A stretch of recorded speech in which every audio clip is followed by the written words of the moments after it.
Good afternoon, everyone, and welcome to this hearing of the Budget and Finance Committee for Monday, February 2nd, 2015. I'm Paul Krikorian, Chair of the committee. We have a full contingent of committee members today, Mr. Bonin, Mr. Kretz, Mr. Englander, and Mr. Blumenfield, and we're ready to get started.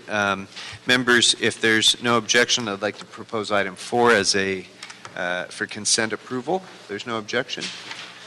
Seeing none, item 4, and I have no cards, item 4 is approved.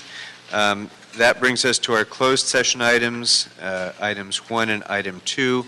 I have no cards on items 1 or items 2. I see no hands being flapped around, so public comment on items 1 and items 2 is now closed, and we'll proceed to the back for closed session, beginning with item number 2.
All right, thank you very much, everyone, for your patience. We're back in open session, and we are now on item number 3.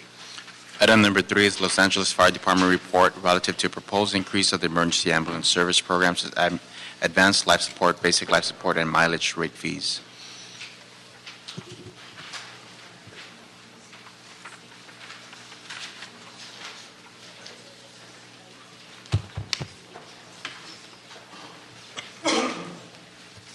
This is 3. Well, good afternoon. Afternoon, council members. Salvador Martinez, Los Angeles City Fire Department. Marianne Rivera from the Fire Department. Good afternoon. I'm Greg Raynard, the Assistant Chief in charge of EMS for the department. Very good. Why don't we start with a brief overview of what this increase is about, why we're doing this, and then I think we're going to have some questions about some of the unreimbursed portions. Go ahead. Okay. On an annual basis, the fire chief has been directed to review the fee, and once we reviewed the fee, we noticed that we needed to increase it from $13.73 for the ALS to $14.52, and then increase the BLS fee from $974 to $1,030. We also are going to be recommending an increase in the one-way mileage from $15.75 to $19.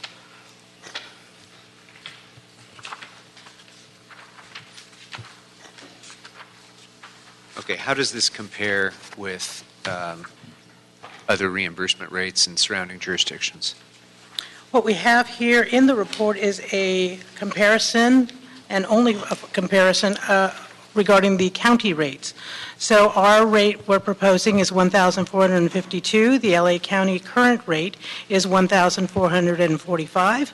The BLS fee would be $1,030, and the county rate is $1,033. The mileage rate would be the same, and most jurisdictions will, in the state of California, will adopt, or most jurisdictions within the county will adopt the county rates. Okay, so the smaller cities usually use that as their benchmark? Yes. Correct? Okay.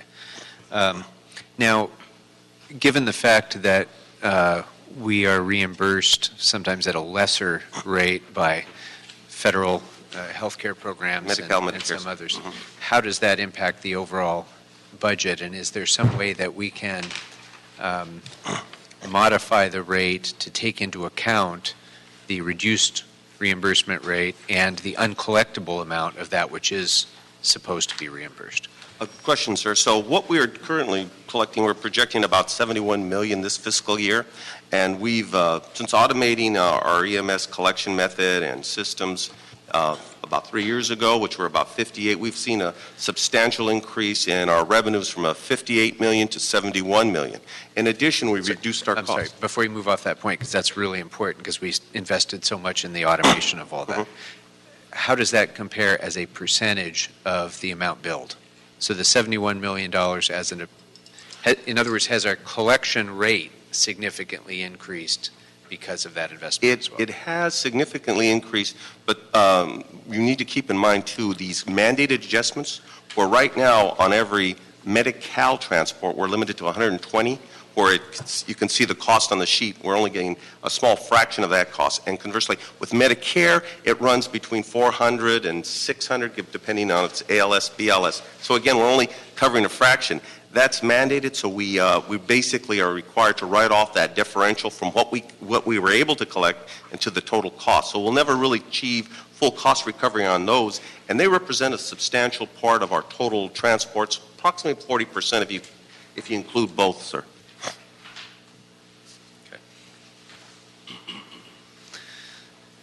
Doesn't sound like there's a good solution to that. Well, one thing we are doing is this body has directed, we are actively and have actively pursuing getting money from the GMT program.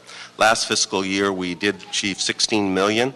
This year, we're looking at, it's because of the qualifications being tightened up, about $4.5 million, but at the same time, the state and feds are still reviewing an audit when they've held in abeyance about $8 million of funds that are owed us. So hopefully that'll be resolved this year. We contact them monthly to act about the progress of the audit and when that'll be resolved, but once it is, $8 million should be freed up from the GMT program to pay the city the amount that was withheld. Our total was $24 million that we were qualified. Only $16 million of that has been paid to the city at this point. Given changes in federal health care policy, do you anticipate a reduction in the number of uninsured transports, and how will that impact on? Well, actually, with the Affordable Care Act, we work with our vendor, Intermedics, and we take a careful look at the data. We are seeing an increase in eligible members, insured members, which increases our reimbursement, and that's been going throughout the state. So we are monitoring it. It's not a huge amount, and I'm really not really ready to commit to a full number, but we look at it monthly with them, and there has been a trend where we're seeing more people that we transport insured because of the Affordable Care Act. Very good. Members? Mr. Blumenfield? Yeah, well, I mean, that's actually a good statistic to see, and as people debate, the effectiveness of the Affordable Care Act, it'd be nice to make that public, because I think it's one of those benefits that's hidden. I just want to understand and you guys were talking about a little bit about whether or not there's a cost shift in the fee. So when someone pays for a transport, if they have full insurance, or if they don't have any insurance, but they don't fall under the categories of either free or reduced with Medicaid, are they paying just for the cost associated with their ride, or is there an element of what they're paying that is basically a subsidy for the system? What we do is we take the total costs, we divide that up by the average number of transports, and that becomes our average fee, and then we divide that into the ALS and BLS so that we get that percentage. So it is... Do that a little slower. You take the total cost.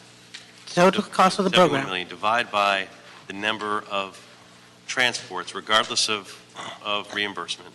Yes. To find an average price per transport, okay. And then what? And then we divvy that between ALS and BLS, because ALS, give me that. Advanced life support, where they're using multiple. Okay. Chief, maybe you would like to. Okay, I get that. So you divide between the advanced life support and the regular. Basic life support, basically. Basic life support. When you say you divide it up, you mean you say, okay, average price is this, but the average price for an advanced life support is this, the average price for a basic life support is this. Yes, exactly. And then that becomes the reimbursement rate, or what is? That's the billable rate. Billable rate. And so they reimburse based upon the type of, if they go and have Medicare or Medi-Cal, then we're only going to be able to receive that amount. But those costs do constitute full cost recovery. So when we do our review, we're going after full cost recovery of what it costs the city, as directed by council, to reimburse us for those services. Unfortunately, because of Medi-Cal, Medicare, and because of a high transit rate, we are not able to achieve full cost recovery from those in those categories that we transport. Right, and it's not, and it sounds like we're not doing any sort of direct cost shifting like they do in hospitals at different times for insurance, because we probably don't have that flexibility given the fact that a fee has, with Prop 218, has certain restrictions on what a fee can be used for. So I think I understand. Yeah, and I understand it, but I guess I still question it. And I'd like to know whether we've actually pushed this issue with the city attorney and otherwise to determine whether we're so limited. In other healthcare arenas, you often have a formula that includes a cost for a procedure, which takes into account the inability to recover from some portion of those patients. And so if we're designing this system to be a full cost recovery system, we know going in that it is not full cost recovery. We know that almost half of our transports are going to be, 46% of our transports are going to be from Medi-Cal or Medicare, where we're only reimbursed a fraction of the actual cost. So I guess I'd like us to kind of explore with the city attorney whether we are legally prescribed in some way from coming up with a formula that achieves, based on estimates of unrecoverable reimbursements and under reimbursements, some formula that achieves actual full cost recovery from our entire patient base.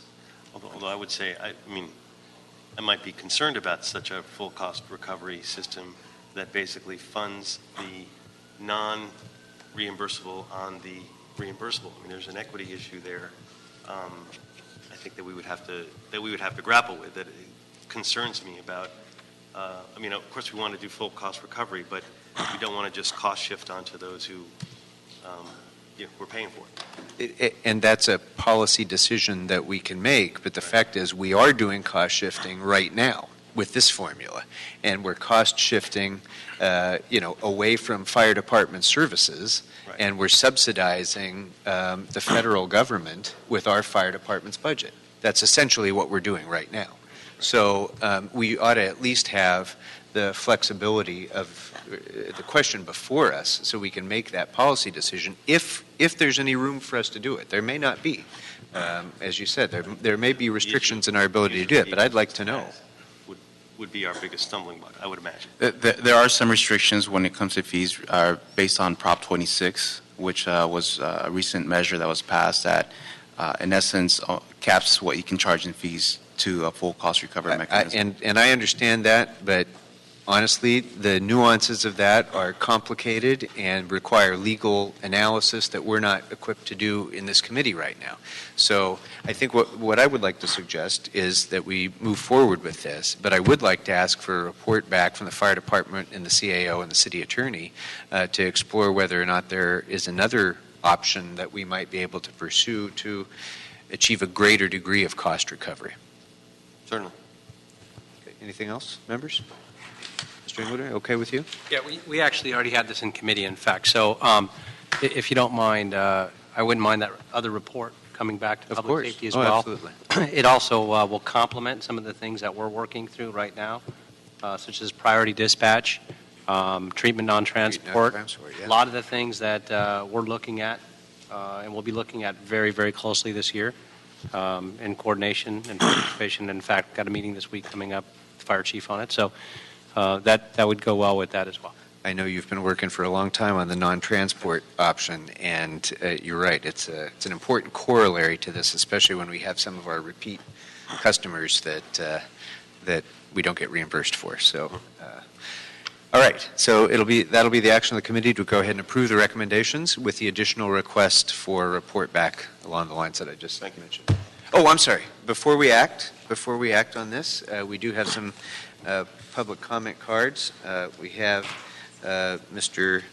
Hayes, followed by Mr. Previn, followed by Mr. McQuiston. Good afternoon.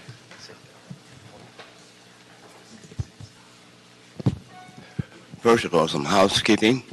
Why is there no United States flag in this room?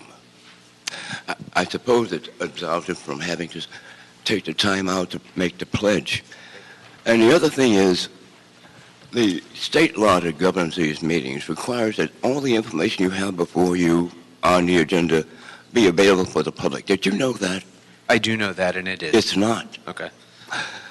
Now, I refused to sign a jaywalking ticket, and I was arrested because that's what the law requires. Sorry, sir. This is regarding fire department reimbursement, so you need to speak to Sir, that matter. I know what I'm talking about. Can you be patient enough to find out? Yeah. You're going to have to bring it back I to the was fire taken department. to the Wall Street holding tank, and I passed out. Here's where the fire department intervenes. So they came and took me to a hospital about 3 miles away and charged me $1,400. Now, I didn't want to go, but they said, look, you're an inmate, you're a prisoner, you have no choice. So if I had no choice, is that extortion to charge me for something I didn't want to involve myself in? Now, the fact is, if you go 3 miles or 15 miles, the fee, the charge is all the same, $1,400. So I don't know what your language here is increases, and that only applies to the fee, the rate they charge to transport. I don't know how they can possibly increase their their basic life support. I'll find out if I ever get an opportunity to see the memorandum associated with this item. So far, no flag, no information. I think you've been violating the law under the Ralph M. Brown Act. Okay. Are copies of the agenda items available in the back? Yes, sir. Okay, can you make sure that Mr. Hayes has an opportunity to see the memo on this matter that's available on the back and also online? Thank you. All right, that brings up Mr. Previn, followed by Mr. McQuiston.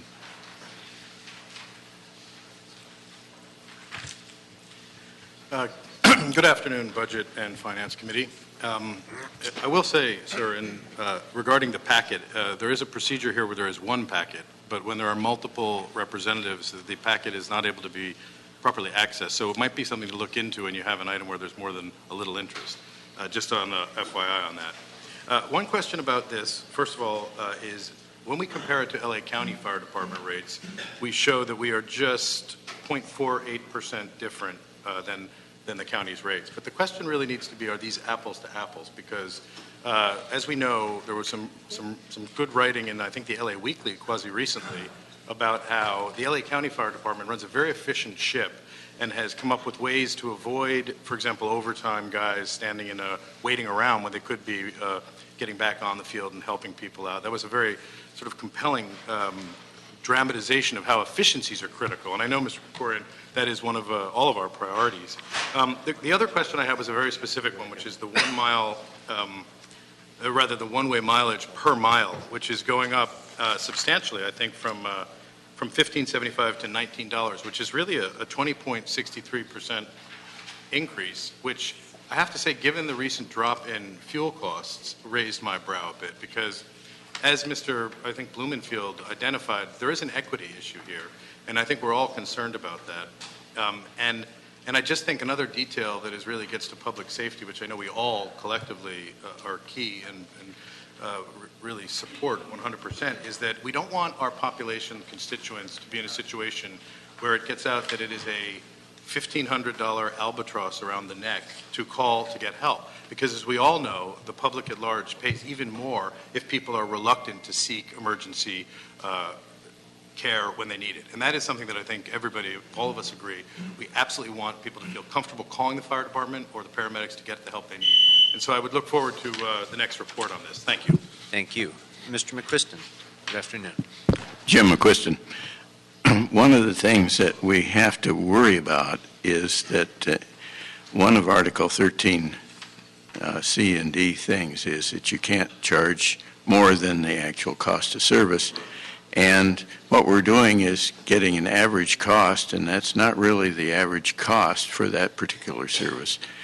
And when we think about the fact that we did have ambulance service before Article 13, and Article 13 does have exemptions for taking property taxes for such emergency services, it's not necessarily accurate to say that we want full cost recovery out of the person that's being transported, because probably they've already paid something into the kitty for that transport in their taxes already.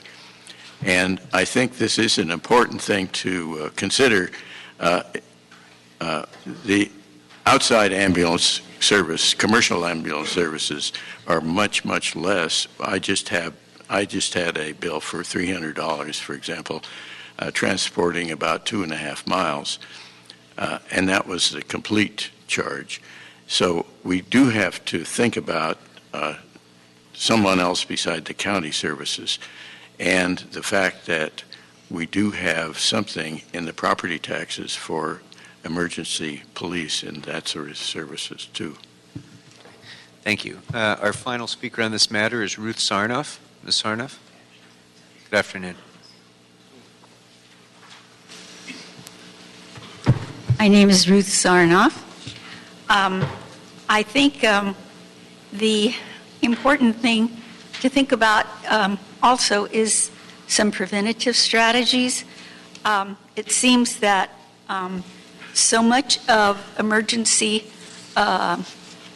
the requirement for emergency ambulance is because A lot of it is because of poverty and homelessness and people living on the edge, so that the effort to try to deal with some of those things, I mean, it might be advantageous just to look at the data of who requires these services, and maybe get a profile for the last 10 years or so and see if we can't do something that is preventative. We have lots of people coming in for things like dehydration, hypothermia, infected feet, heat stroke, because they use it as primary care because they can get no primary care anywhere.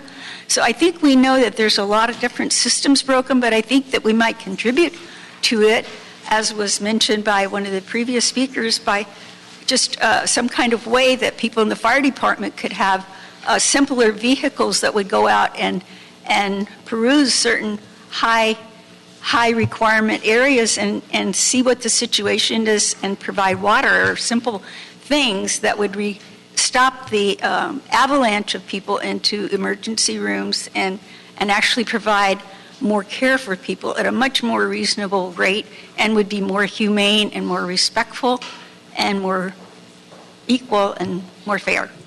Thank you. Thank you. Members, any other comments or questions? If there's none, it will be the action of the committee to approve the recommendations with the additional request for report back as previously described. That brings us to item number 5. Item number 5 is the City Administrative Officer report relative to implementation of a 2014-15 sidewalk repair program to repair sidewalks adjacent to city facilities. This item was referred back to Budget and Finance and Public Works and Gang Reduction Committees, and Public Works and Gang Reduction Committee waived consideration. Good afternoon. Good afternoon. Miguel Santana, CEO. As Mr. Ceja indicated, this is a part of a report that we submitted back in October, went to council, then most of it was referred back to your committee. On our recommendation, this item was put in abeyance, hoping to reach a major milestone as it relates to the Willett litigation. You know, we can't discuss that in public, but we are recommending at this point that we move forward on this item. We are recommending a number of amendments to the original report that you have. Hopefully all of you have a revised version of that. It's summarized in a 4-sheet document, the final recommendations. The purpose of these amendments is to try to expedite the work in the current fiscal year. Now, it's important to think about this program more than just a one-year program. It's important to think about it in terms of a launching of a much more significant program that the city will hopefully be engaging in multiple years. And so there are a number of recommendations in here that are preparing us for that work. Specifically, we are recommending 51 positions to be authorized in various departments, including Con Ed, Engineering, Street Services, and Rec and Parks, to help facilitate the work as we move forward. So those positions are being approved, are being recommended for your approval based on our discussion with the various departments. We also are recommending that we utilize the Board of Public Works Office of Beautification and specific vendors and partners that they have on graffiti and other type of work, and use those contracts to expedite the work today, as well as using an on-list group of contracts that is accessible by the Department of BOE. There's a specific item in here requesting that you establish that there's a need to expedite this work so that the departments can move forward as quickly as possible in achieving as much sidewalk repair in the current fiscal year. We also are partnering with the Department of Disability. As you know, members of the community often call the Department of Disability, request to be considered for sidewalk repair due to their disability. There's approximately 50 people on the waiting list today. What this item does, it prioritizes that list citywide. I was just speaking to the representative there. Most of those individuals are in residential areas. And so we're hoping to broaden the priority that's being done to both city-owned property, which is what we had established previously, as well as residential areas. I'm joined by a number of my colleagues today if you have any further questions. Mr. Moore? Gary Moore, City Engineer. We understand the urgency and very supportive of moving this program forward, and we're going to do everything we can to get as much done immediately as possible. We have great partners specifically with Rec and Parks, Mike Scholl, Nazario with Street Services, John Reamer with the Bureau of Contract Administration, just to name a few, and of course our own Board of Public Works. And so we're looking to use some consultant support in the beginning as we begin to fill these positions so that we can make real improvements this fiscal year. Okay. Thank you. Members, I know everybody's going to have a lot of questions and comments, but we do have a number of cards. With your indulgence, I think we'll go ahead and run through the cards first. Thank you. We'll bring you back up in a second. Our first speaker is Molly Rhodes, followed by Jim McQuiston. I have yours, Mr. Hayes. I have yours. Good afternoon. Good afternoon. Mr. McQuiston, come on up. So you can probably predict what I'm going to say. I'm pleased to hear that there are going to be created 51 positions in the city. I wish there would have been a little bit more information about the contractors. There's nothing on the council file of what you all are looking at, so I don't feel like I can comment on that. I know you all have had discussions about the importance of monitoring contractors for price gouging and quality control. So those are our issues. Thank you. Thank you.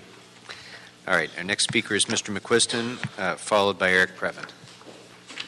Jim McQuiston, as you know, I'm very hot. Come on up, Mr. Previn. Excuse me. I'm very hot on getting the city to repair what is on their own property, because if the city doesn't repair its own property, how can we get property owners to repair their property? And that's really the key to getting our city looking well. As you know, since 1902, the state Supreme Court has said the property owners have to repair the sidewalks and the alleys and the trees and the fire hydrants. In other words, everything that's on their property, which extends to the center of the street. And that is really what we have to do. The city can do the repair work, and that's fine, but they have to bill people, and they have to give the choice to the persons that they can do the work themselves or hire a contractor, and we can get the city fixed really fast that way. We don't have to wait for the Bureau of Engineering to do a lot of work, but they do have to look at the city's property and get that fixed. And I think that will help practically everybody in this room if the city really does that, and I think the CDs would be more than happy to boast about that. But we need the neighborhood councils in this mixture to find out exactly what needs to be fixed, get that work, that information to street services so that they can tell the property owners, get busy on your property. And that holds true also of the city property. They can notify the city where their city property needs to be fixed. And I think that is the key to getting neighborhood councils really into the system the way it was intended in the charter.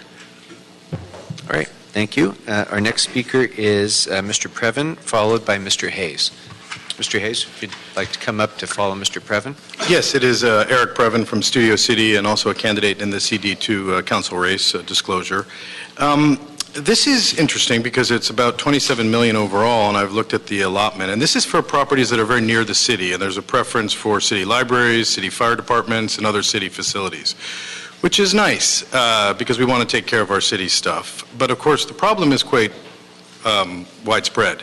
And the idea of getting volunteers in the mix is outstanding, and I think that that's a fancy word for saying if we can get the bond money together, once we get that all squared away in a nice transparency group who will help make sure that the equity issues are looked after fairly, then, for example, a partner who comes with some money and some ideas about helping to fix it up might get some of that bond money. And what I'm worried about, as you can probably imagine, is the equity issue there, because there are many neighborhoods who have terrible, almost blight in their neighborhoods. And I know you all are familiar with that because of the stack of liens that we go after people on every morning before your city council meeting. But my concern is they won't be able to come to the table with the same equity. You know, they won't be able to put money down and say, let's get into a program, which is very likely going to look like a partnership that is fantastic. And I'm just worried about that. I think that also bringing in 9 guys from the Bureau of Engineering, though a great idea, sounds expensive. And why do we need more guys in the Bureau of Engineering? And then bringing in 6 people in the, I think it's Contract Administration Group, which is BAC. I mean, for God's sakes, 2 senior inspectors. If the public had a sense that we were bringing in senior inspectors who are going to put about as much effort into fixing a curb or a ramp, putting an ADA ramp in, as if that's a difficult thing to do. There are guys all over town, small shops who have a little cement truck, who would happily do it for a song, not $3,000 to $9,000 per corner. So, I don't know. I think that we should definitely fix up our city. We've all talked about that. Steve Lopez will confirm it's time. And I appreciate the effort, but I'm just worried that money is filtering away from the job at hand. Thank you. Thank you. Our next speaker is Mr. Hayes, who will be followed by Ruth Sarnoff. So, Ms. Sarnoff, if you could come on up. Ms. Sarnoff? Mr. Hayes. By all means, protect the palace and its garrisons. But why not have a contest for the worst sidewalks in this city and deal with that? There's a reckless disregard for human safety in this city, in this building, in this very building. The ADA, I know you know what that means, says you must have a posting as to how disabled people can get into a building. Well, when I inquired about the fact that, like the flag, there was no posting on City Hall, I was told, we don't want those ugly signs on City Hall. You won't find them. Every building, a high-rise like this, has to have an exit program on every floor next to every elevator. It indicates on the 3rd floor that to go up on the roof, be rescued by a helicopter perhaps, you have to take stairway 5. Right here, it says stair 5, no roof access. Reckless disregard for human safety. You all have an obligation to look at the emergency evacuation on the 3rd floor. If you could bring it back to sidewalks. Sir, we're talking about sidewalks today. Nobody can be rescued by a helicopter off the roof of this building. I can't hear you, sir. Can you bring it back to sidewalks, please? This item is about So sidewalks. you're trying to regulate speech. You know, government can't do that. Did you know that? I can, as the chair of this meeting. No, you Sir, can I just, keep you on can just topic take up on my this item. time, but you can't regulate my You can speech. talk about whatever you'd like during public comment, but we're talking about sidewalks right now. You can associate the fact that these sidewalks are dangerous with all the other dangers that the city council and the city government and the city facilities have imposed upon the people. You can't figure that out. Well, that's what I'm saying. It's not only the sidewalks, it's everything associated with City Hall. ADA is not abided by. Nothing is abided by. Thank you. Thank you very much, sir. Ms. Sarnoff.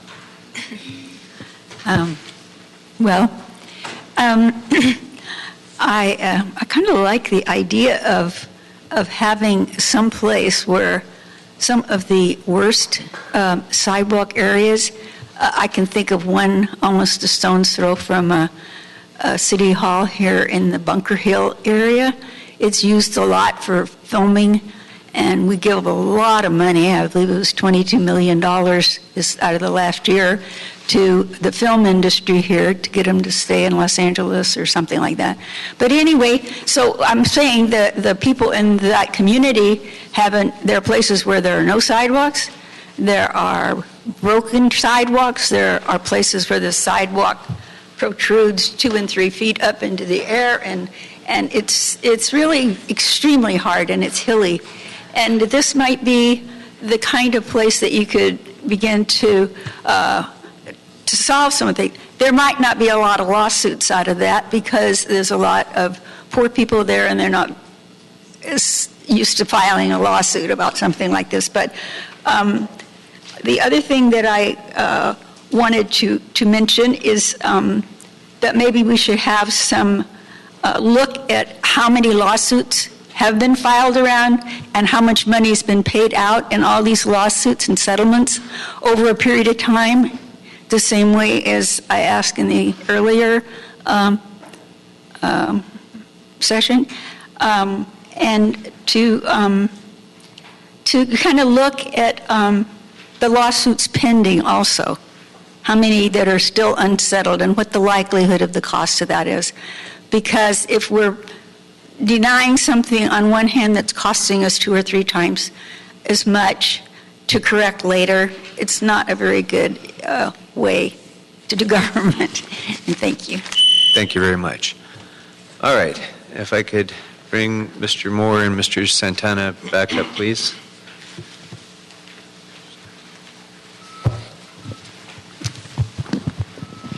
We've made a lot of progress, I think, on moving forward with a comprehensive sidewalk repair program, or at least the beginnings of it.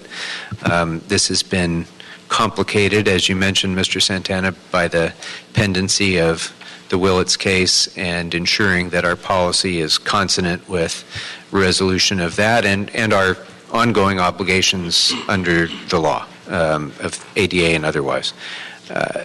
That being said, this has been it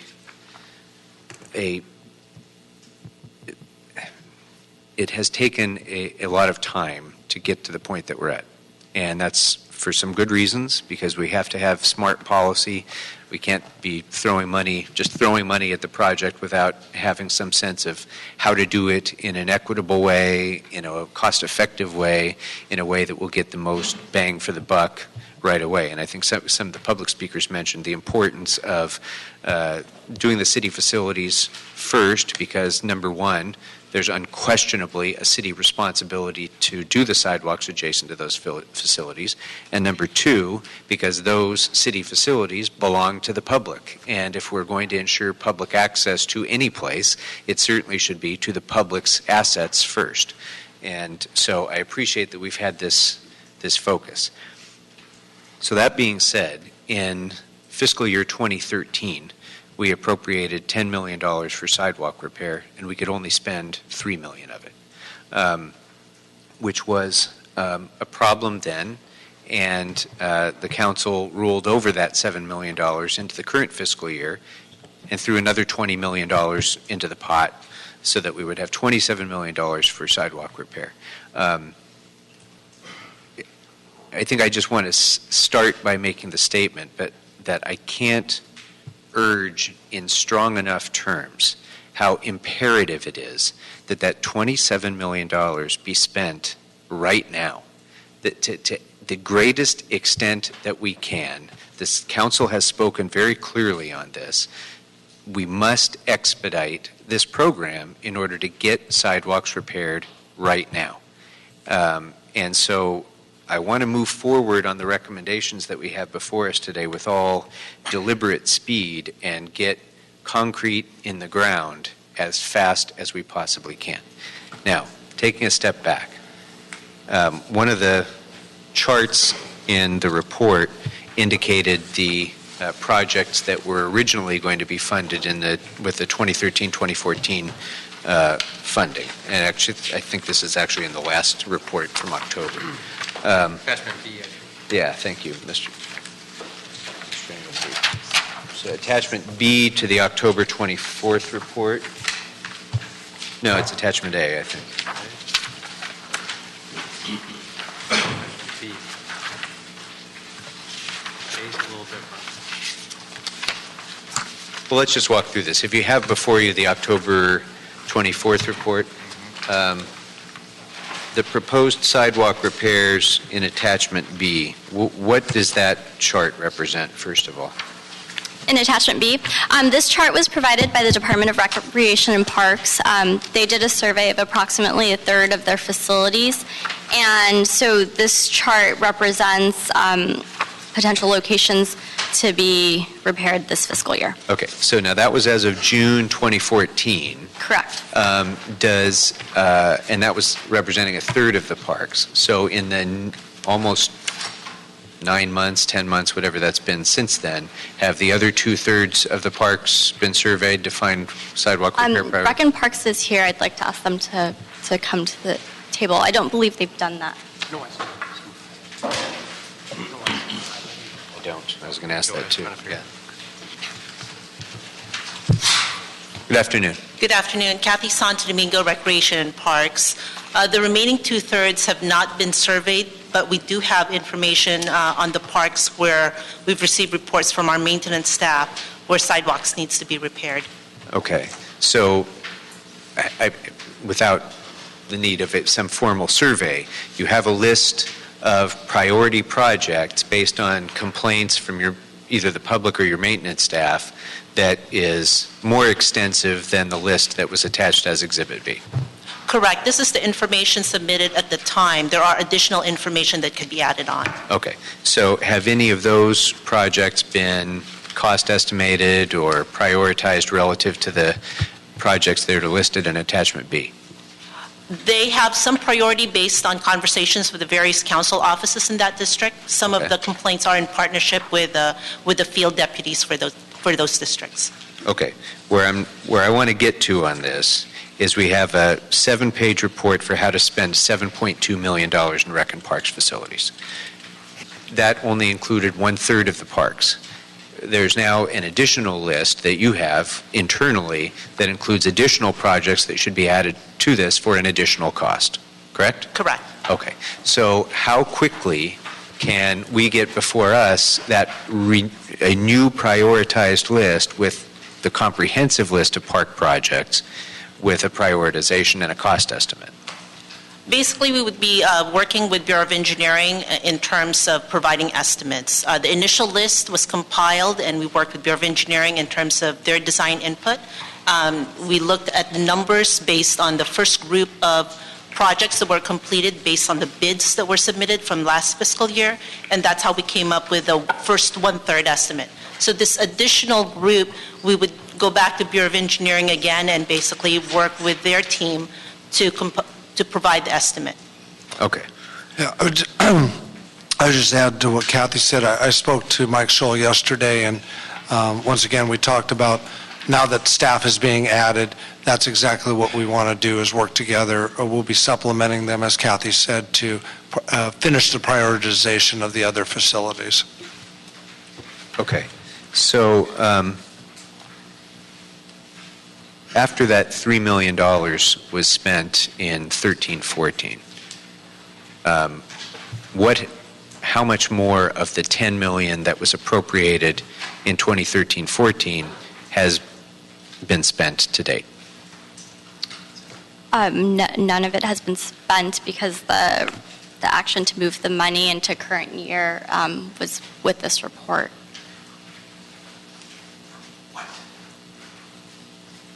So the council acted to roll over the additional $7 million. The council instructed that would be spent on sidewalk repair, but no additional work has been done since the end of fiscal 2013? That is correct. The appropriation did not take place, and so it was put in abeyance pending the milestone on the Willett litigation, which obviously I can't get into publicly. And the positions were not authorized pending that milestone. And so what's before you today is the authorization of that, as well as the approval of the positions. We added to that abilities to expedite private contractors using the Office of Beautification, as well as some of the other contractors that the department utilizes to try to spend those dollars as quickly as possible in the current fiscal year. I have to say I'm kind of baffled by this. We had, as of June of last year, $7 million in parks projects alone. and we had $7 million in unspent money that we rolled over into this fiscal year. So why couldn't we have at least finished those parks projects that a year ago had been designated as the projects to be completed? The funds would need to have been transferred to the Rec and Parks, which this item does.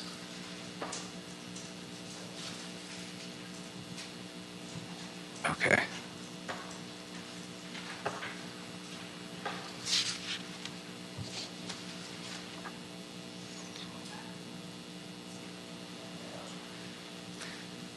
Mr. Englander?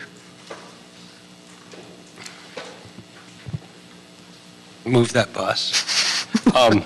So, a couple things. One, I think the frustration is shared by everybody in the room and everybody listening. But there's a couple of things, and I don't want to get into a position of either defending the lack of action or accusatory, putting it out there. And I think one of the things that you had stated, and I'd like to focus on that for a moment and then some other items, is a lot of this hinged on maneuvering around and negotiating on the Willett's case. Correct. And rather than just glaze over that for a moment, we can't get into the depth of what that is. I understand, but it does have serious ramifications on what has occurred, and it becomes a part of the history and explaining this as well. So without getting into details on the specific case, what is the Willett's case? Which I know exactly what it is, but no, I understand. For those of, we've been living this for a couple of years now, but let's talk about why these things haven't been done as it relates to, perhaps, as much as you could without going in a closed session and it's not agendized as such. Why hasn't this been done, and has there been, and is it sort of tied to it all, the Willett's case, and walk us through that for a moment before I go any further. Certainly. Several years ago, the city was sued in a class action lawsuit regarding the state of our sidewalks, and the plaintiffs have alleged that the city has been neglectful in providing accessibility to the disabled community. And so the city has been in intense litigation on that matter, and based on the direction from this committee and from your council, we've been working towards a resolution. This is a very significant case, and I'll describe it as significant from the standpoint of what we issue in our public bond documents, which are available to the public, so I'm not violating anything,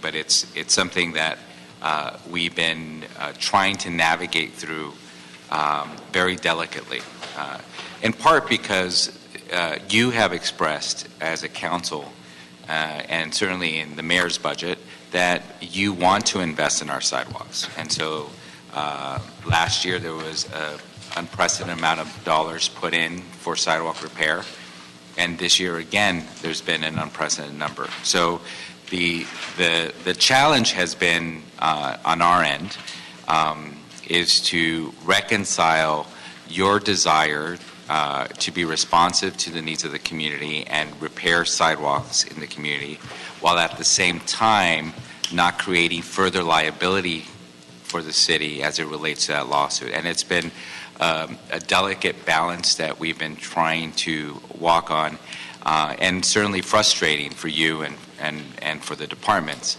I'm hopeful that we could reach resolution soon.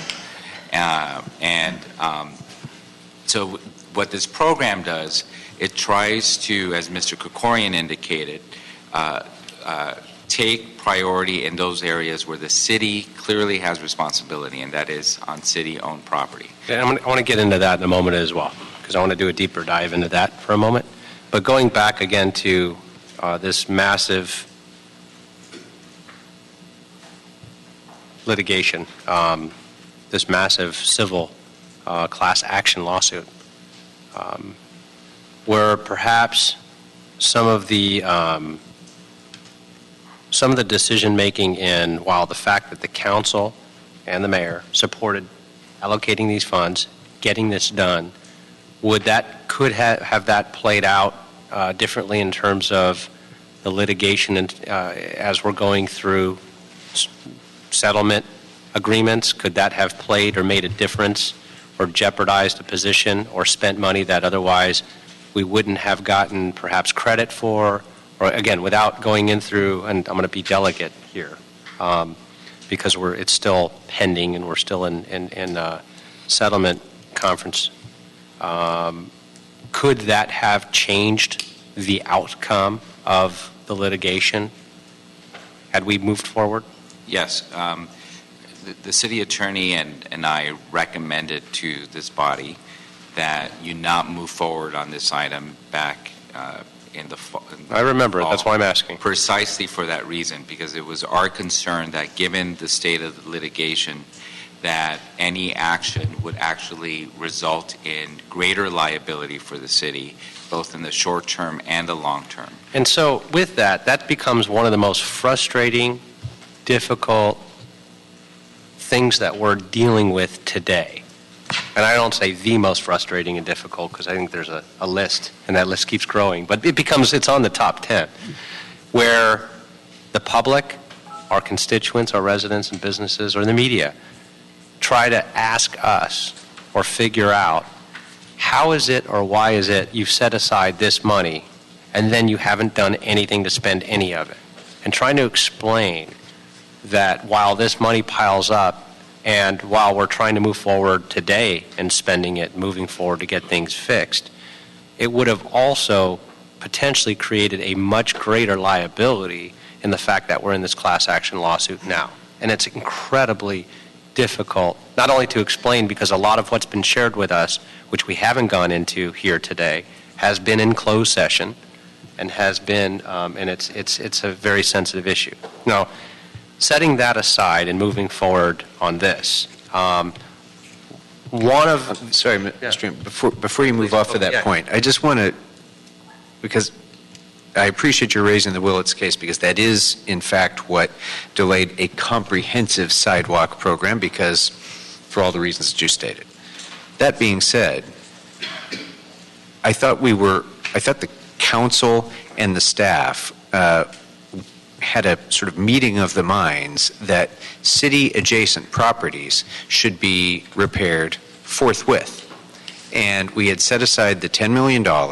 We knew that it would take that $10 million and much more, even just to fix the city-related sidewalks. So I have to say, I'm surprised that we didn't spend more of that original $10 million. I get the rest of it, because the rest of it was going to be for a more comprehensive program.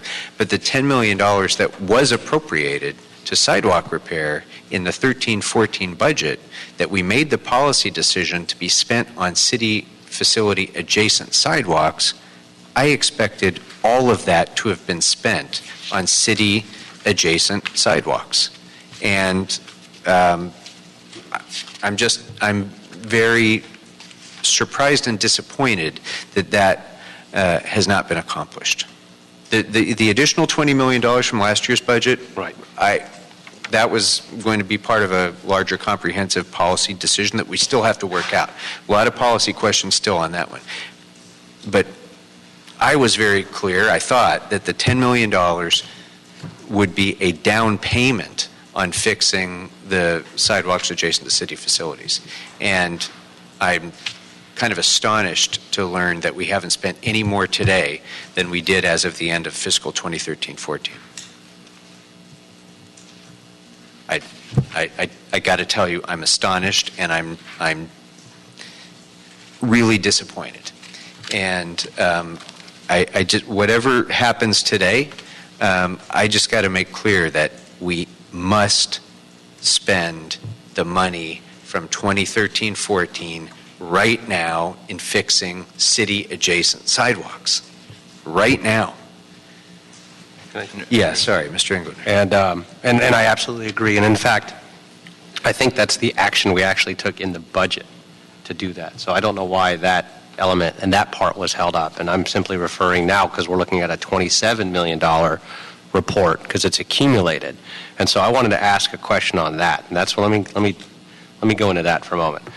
One of the things when many of the discussions that we had about the original 10 million or 7 million, I think it was, the $13, $14 were city adjacent sidewalks, and creating a list of and setting priorities and making sure we figure out what makes sense as we grow this program over the years, whether it pertains to this or anything under a settlement in the future, and setting a path forward and a process forward by policy on where and how and what we're going to fix and in what order.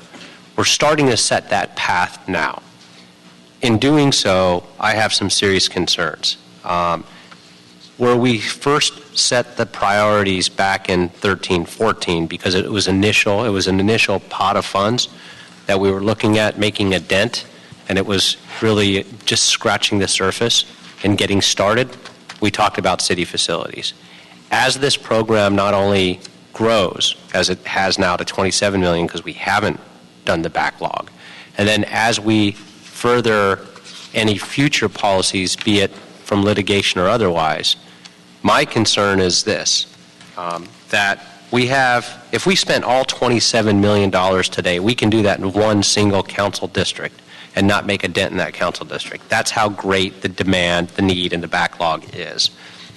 Setting priorities for equitable distribution is critically important, I believe, that we all have needs citywide, that our districts are broken up by basically, essentially by population.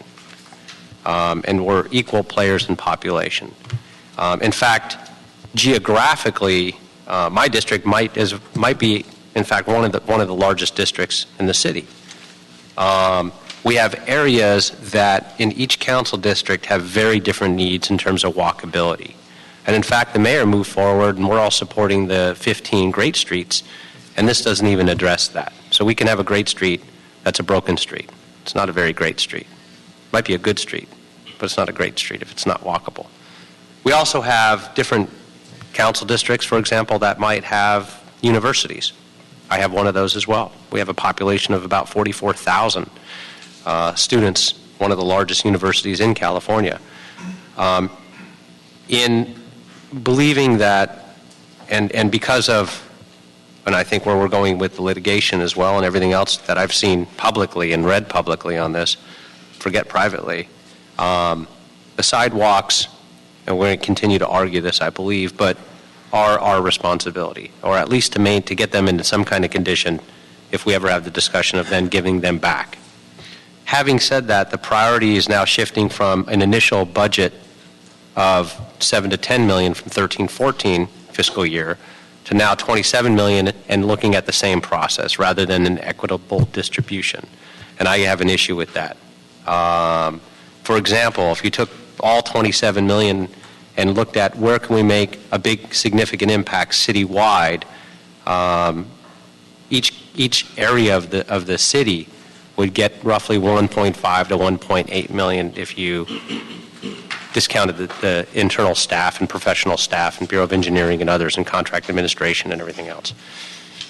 With that, though, for example, most of the valley districts are getting a fraction of that, about 200,000. So in looking, or less, and some significantly less, half of that. And looking at that, I think moving forward, we have to look at equitable distribution because this isn't a city where if you spend tens of millions of dollars and concentrate it on city-owned facilities in one area of the city, it will benefit other people. It's just not a reality. And unlike roads where everybody drives virtually everywhere, and that's another habit we've got to change, we do have, these are about communities. And so I would move that we adopt this immediately. We look at adopting all the recommendations except also coming back with, and moving this forward, but coming up first with an equitable distribution program, then prioritize it first by city parks and city facilities. Now, if we just did equitable distribution and then city facilities first, we could spend this kind of money for years forward and still only focus first on city parks and city facilities. But I think we've got to do so equally where there's a need equally. And and I believe it's in everybody's best interest to do that. So that's my And position. on that point, we are working on the policy. And I brought this up before. This is not the first time. Right, and I'm limited in my ability to discuss that, again, because it relates to the litigation. Well, I don't want to delay any action that we're taking today. But to Mr. Englander's point, I mean, I think there's so much pent-up need and demand in every corner of the city that certainly we could at least guarantee some minimum amount of expenditure per council district so that every part of the city is covered by immediate action while not taking away from the worst of the worst.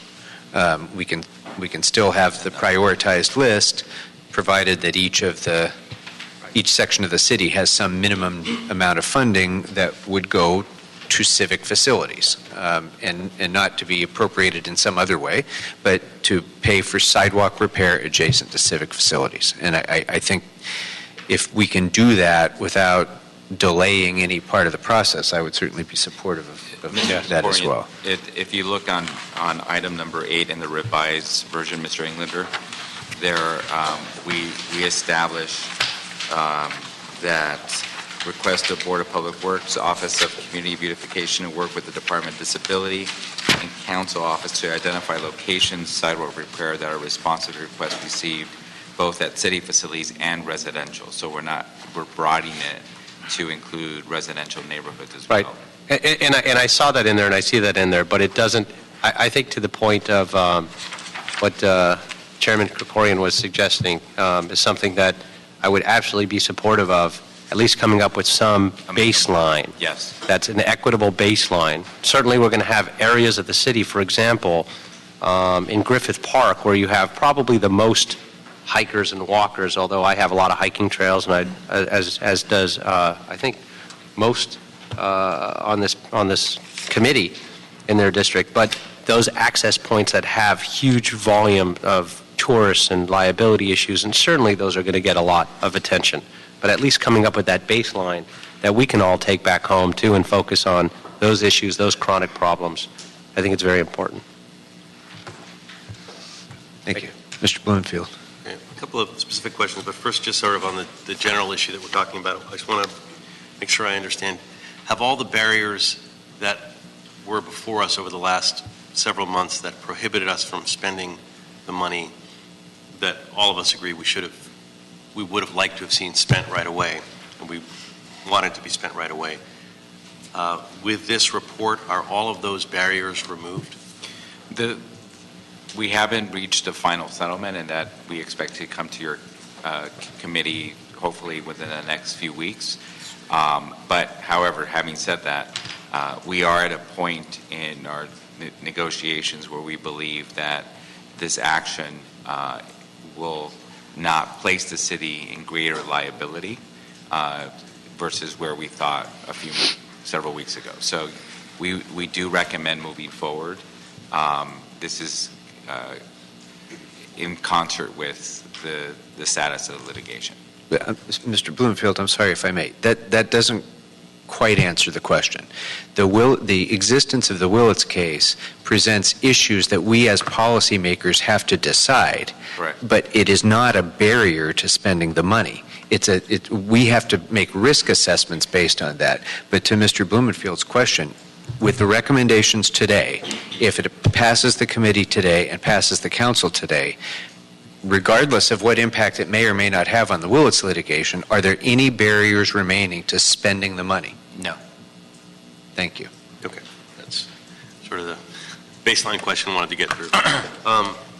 And in terms of the repair projects that are out there, how many do we know can be completed within the fiscal year?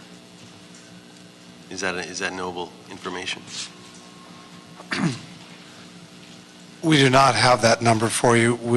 We're waiting for the direction to begin, and we understand the urgency to begin, and we'll be glad to report back as soon as we're given the green light to go. as you heard, the approximate amount of money that was spent last year, we're about at the same time frame we were last year.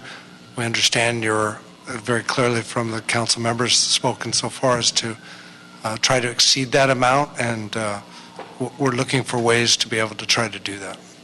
So it sounds, I mean, and I would love, and I think that I speak for the committee, and correct me if I'm wrong, that we would love to get that report as soon as it's ready, so we know not just on which ones are going to be completed, but what the schedule is for all of them. That would be important for us to have. It sounds to me that not all the money will be spent by the end of this fiscal year, given that even with the barriers removed, just from a practicality perspective. So is the next logical conclusion that we would then have to reappropriate some portion thereof of the 2013 money next year, so that next year's would be the 20, presumably 20 that at least that we put in that we've committed to, plus the remainder from 14, plus the remainder from 13. Am I understanding that correctly? One of the action items that we're recommending is creating a fund for sidewalk repairs so that it transitions year after year, so that you don't have to reappropriate. That essentially it's a special fund dedicated for sidewalk repair, and it continues on 1 year after another. Do we do continuous appropriation types, or that would be that would essentially be a fund that will be isolated from the rest of the budget and will carry over year after year. Okay. To do exactly what you just said. But given that we don't have that in place at the moment, we would have to go through that procedure at the end of this fiscal year in the next budget, and then with a reappropriation. It's our expectation that that fund will be created prior to the next fiscal year, so that that fund is in place before July 1st. Okay.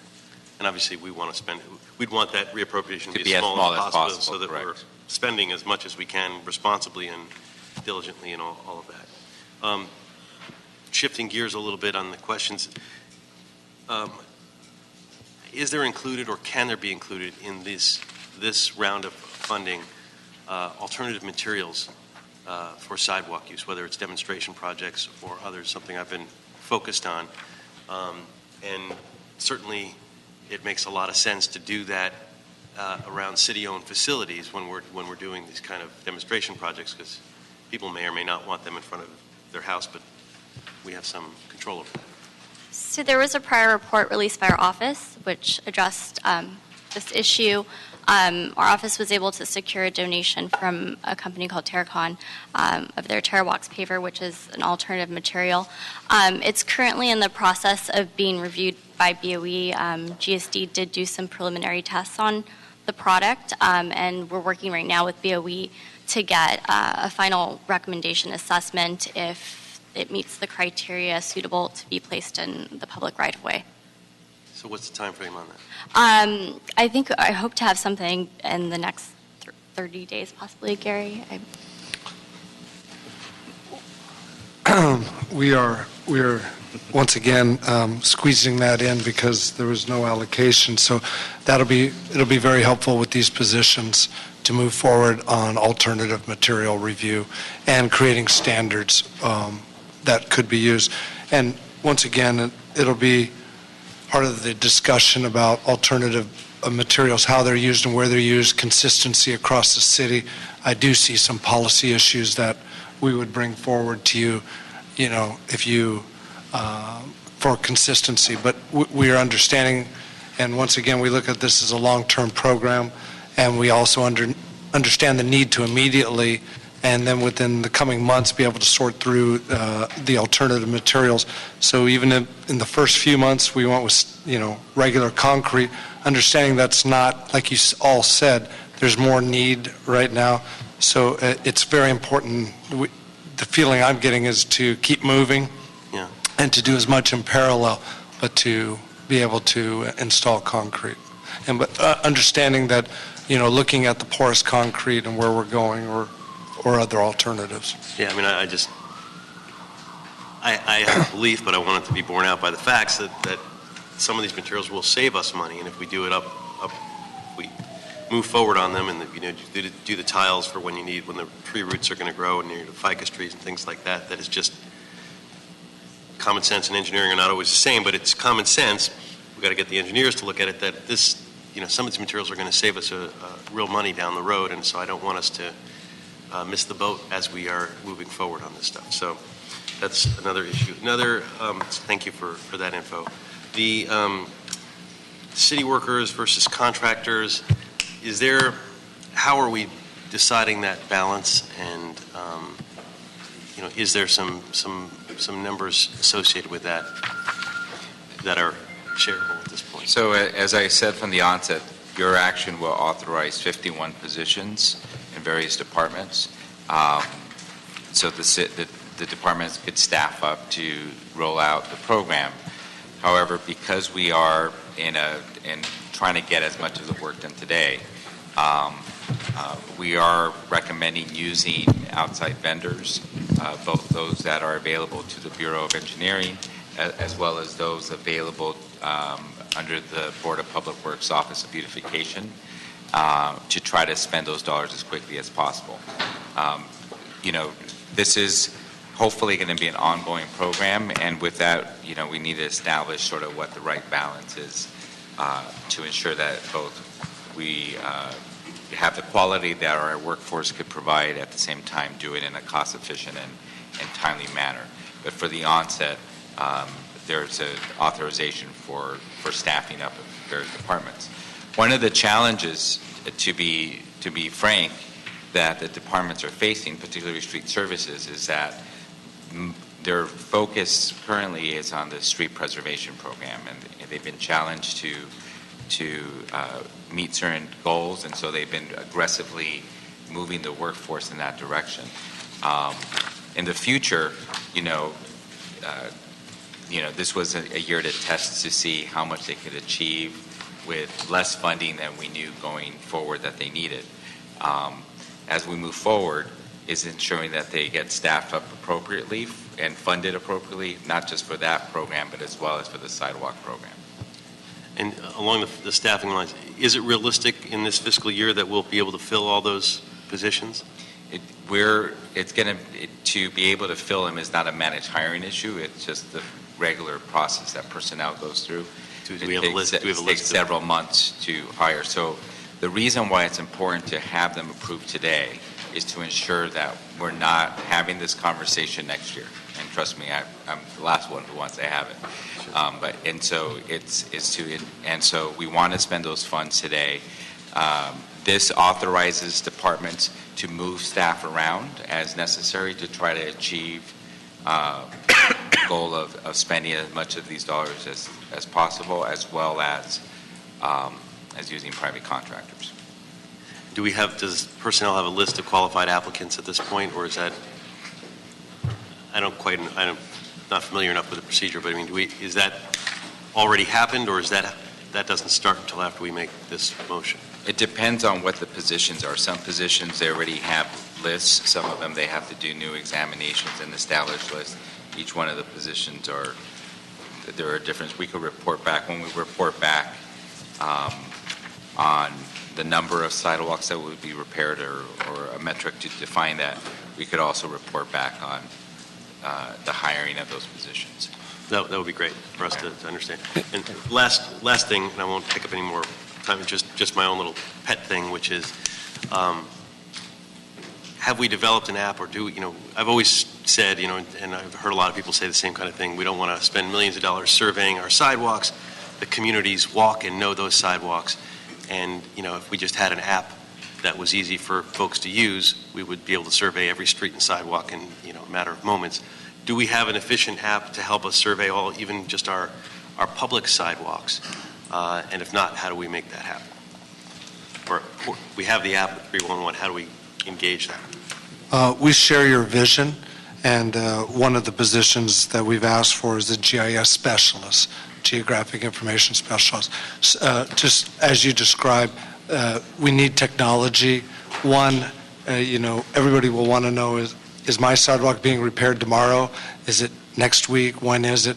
And how to display and really have like you said, council member, for people to have input. So we're looking forward to beginning to roll out this program. I mean, every neighborhood council, every community member being able to walk around their park, take a picture of the sidewalk, send it in, you know, our computers can all put that all together and we'll have a really good picture very quickly. Yes.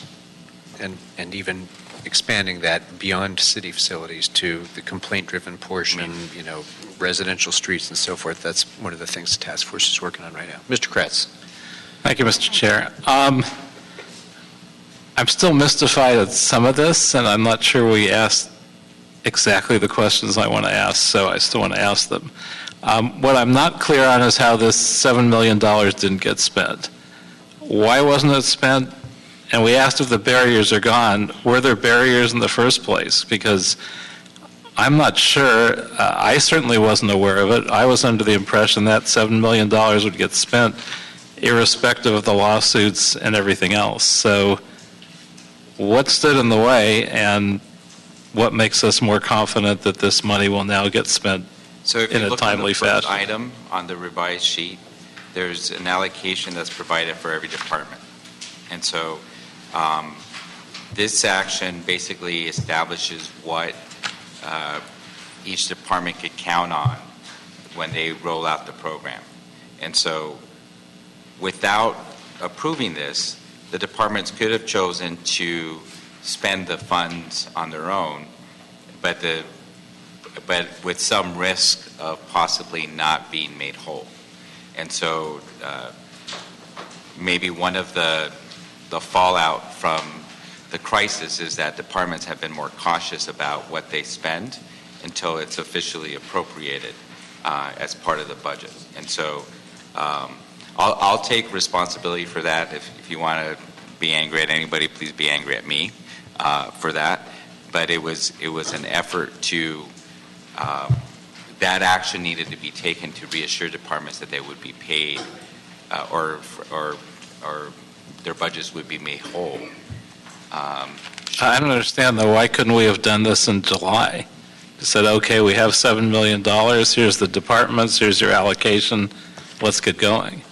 I certainly expected that. I don't know about my colleagues, but I don't even know if it had to come back to us. I think we allocated that money. If you had told us what you spent it on, I wouldn't be upset. That we decided not to spend it because we had to allocate it, and I don't know why, too much work. I don't know what the problem was. What held that up? It wasn't too much work. It was part driven by the complexity of the status of the litigation at the time. When we submitted our report in October, it was complicated by where the litigation was at that moment, and we discussed that in closed session. And so that's really the answer to that. Well, I was there in closed session. My impression after those conversations were that this wouldn't have impacted the case if we just started fixing our sidewalks that we were responsible for in a modest way. Were we given any information that was different than that? Yes, but I obviously can't discuss that in public. In light of, I'll be happy. We could schedule a closed session, and we'll be happy to walk you through that. But there was a specific issue in the litigation involving these funds that resulted in that item not being approved, or our recommendation not to approve it, rather. And were there not other things we could have been doing to position ourselves to get started now? Could we not have been going through the personnel process, hiring permanent people to do this? I don't think that would have impacted our litigation if we had just started a process internally to make people more available, identify more of the potential places to go. Why was none of that done? Yes, we could have done that. Why not? I mean, again, departments are cautious about spending the funds without having them be appropriated. And in order for personnel to begin the process of hiring, the positions have to be established. And this is what this item does. Not the way I would have done it. I don't think the way any of us probably would have done it. Certainly more interaction and letting us know that this wasn't happening, I think would have been more appropriate. This is kind of a shock, certainly a shock to me. Maybe not to all my colleagues, but maybe so. So we have 5 months. We want to get $27 million worth of work done. What are we actually going to get done in 5 months? What's our expectation? I can't give you a dollar amount today, council member, as we're now anticipating that this will start the program. I'll be glad to report back when with our fellow departments in 30 to 60 days, well, 30 days, it makes no sense to do 60, on what we're looking at for this year. Do you even have a sense? Because I know we've said spend the $27 million, right. And if we don't ask the right questions, we might be back here and find that $2 million has been spent. I understand the urgency, council member. We are anxious to see this report go through and get approved so we can start and have resources dedicated. As you know, we need resources to hire these consultants to get going, and this report allows for that. Do you have the slightest idea? We get $25 million, $2 million, $10 million? I wouldn't, council member, it wouldn't be fair to give you an incorrect number. As you know, we understand. Hey, it's fair to me. I'm just asking for a ballpark. You can be off. I'm not insisting that you be accurate. What's your sense? Council member, I need to look at it. I really do. I would not want to give you a number here today. Because doing the sidewalks and the intersection cuts and so forth, there's interaction at the intersections with different utilities moving, whether it's utilities have pull boxes at intersections and so forth. You've got trees. We need to look at the complexities of it. It's one thing to talk about sidewalk where there's no trees that is damaged, but it's the complexity of what we have to do. And so I would like to, last year in this period of time, I believe the CAO's report estimate we'd spent around $3 million in. With less time. About a month less time last year to give you but we're anxious to get going for you. I wish we had some idea of what's going to happen in the next 5 months, but I guess sounds like we don't. Are we entirely limiting this to city facilities, or are we going to look at dangerous locations? Also, how are we going to prioritize what we do? Because I can think of some examples that I've seen all over the city where the sidewalk break is so dramatic that if someone fell, they could actually impale themselves on a sharp sidewalk. Are we going to pick those first, or are we just going to do it by council district? I mean, what are we looking at for the non-city facilities? Sure. So as we indicated, your action allows for both city facilities and residential neighborhoods as well. And currently, the Department of Disability has a list of individuals who have called requesting sidewalk repair because the sidewalk limits their ability to get from one place to another in their own neighborhood. So, and there are people in all 15 districts that are impacted by that. So that will be given priority, but as we indicate, we'll be working with each council office to set priorities with the framework being city facilities and residential neighborhoods. What about danger as opposed to inaccessibility? And you can work with me on my district, but I've seen them elsewhere too. Are we going to make an effort to identify the most dangerous situations and try to mitigate them? I mean, I don't know if there's 50 or 100 of them in the city, but there's some really dangerous looking spots. So as part of, as we roll out and develop a long-term program, we will be doing exactly that, is identifying those areas that sort of the worst of the worst, as we say. A lot of that is known by litigation that's been filed, where someone has successfully sued the city and the sidewalk continues to be inaccessible today.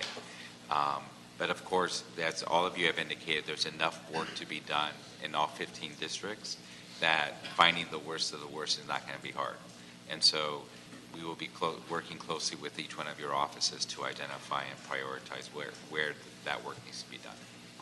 And also, we talked about apps, but I assume in a larger, more organized way, we have some plan to work with neighborhood councils and HOAs because they have, there's a lot of them. They cover a large area. They could cover most of the city and identify block by block with their volunteers a good chunk of it. So I hope we're thinking about that as an opportunity. Absolutely. I think part of the objective is, as we develop a long-term program, that it's one that is accessible online, that will be easy to access and also easy to track the success and the work that's been done. And also, what are our plans for city workers versus contractors? Because as we've seen with tree trimmers, we get ripped off pretty quickly. So I'm hoping that after a short while, we only use contractors for a little excess at the edges, but we develop a return to city workers doing this. Is that our plan? So this authorizes 51 positions. It also allows the departments to use contractors to ensure that the ultimate program needs to be presented to your council for approval in terms of what that right combination is. And for public facilities, after city facilities, are we looking at LAUSD schools differently than residential, or are we prioritizing them in any way? The school district and other government entities have an obligation to ensure that their sidewalks are accessible. They have the same responsibility under the ADA as the city does for our facilities, and so it is reasonable to expect that they will ensure accessibility around their facilities. So we don't have anything to do with that? They have a responsibility to ensure accessibility around all county, state, MTA, school facilities in the same way that we do. And I know I had one other question. Our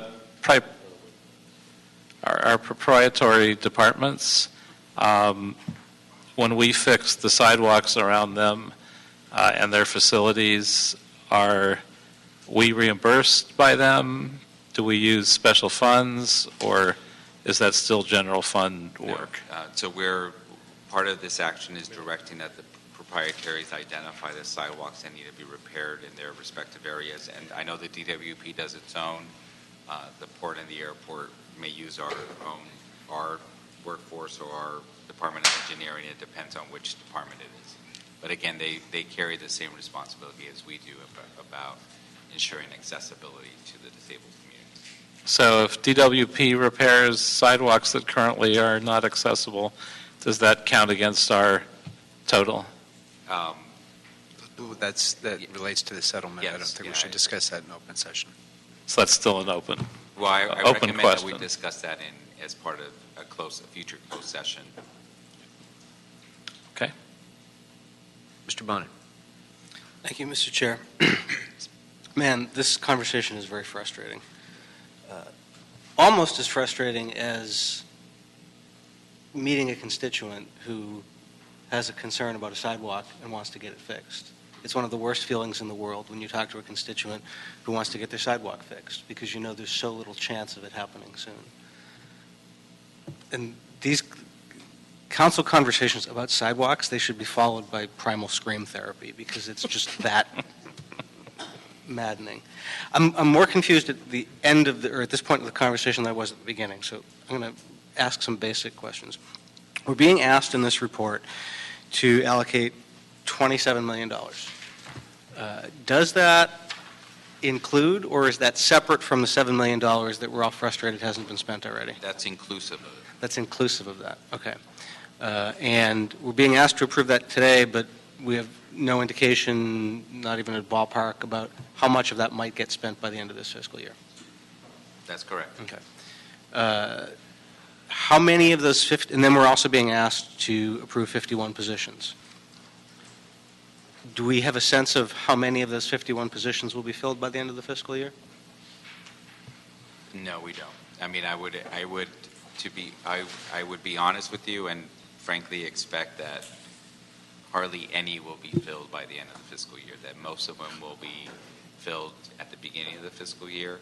We could give you a more precise answer once we sit down with personnel to figure out how many of them are actually, there's already a list available and all of that. It's not a managed hiring issue, it's an issue of actual just hiring people. Okay. The sidewalk locations that will be fixed, those will include the attachment B, which was about $7 million.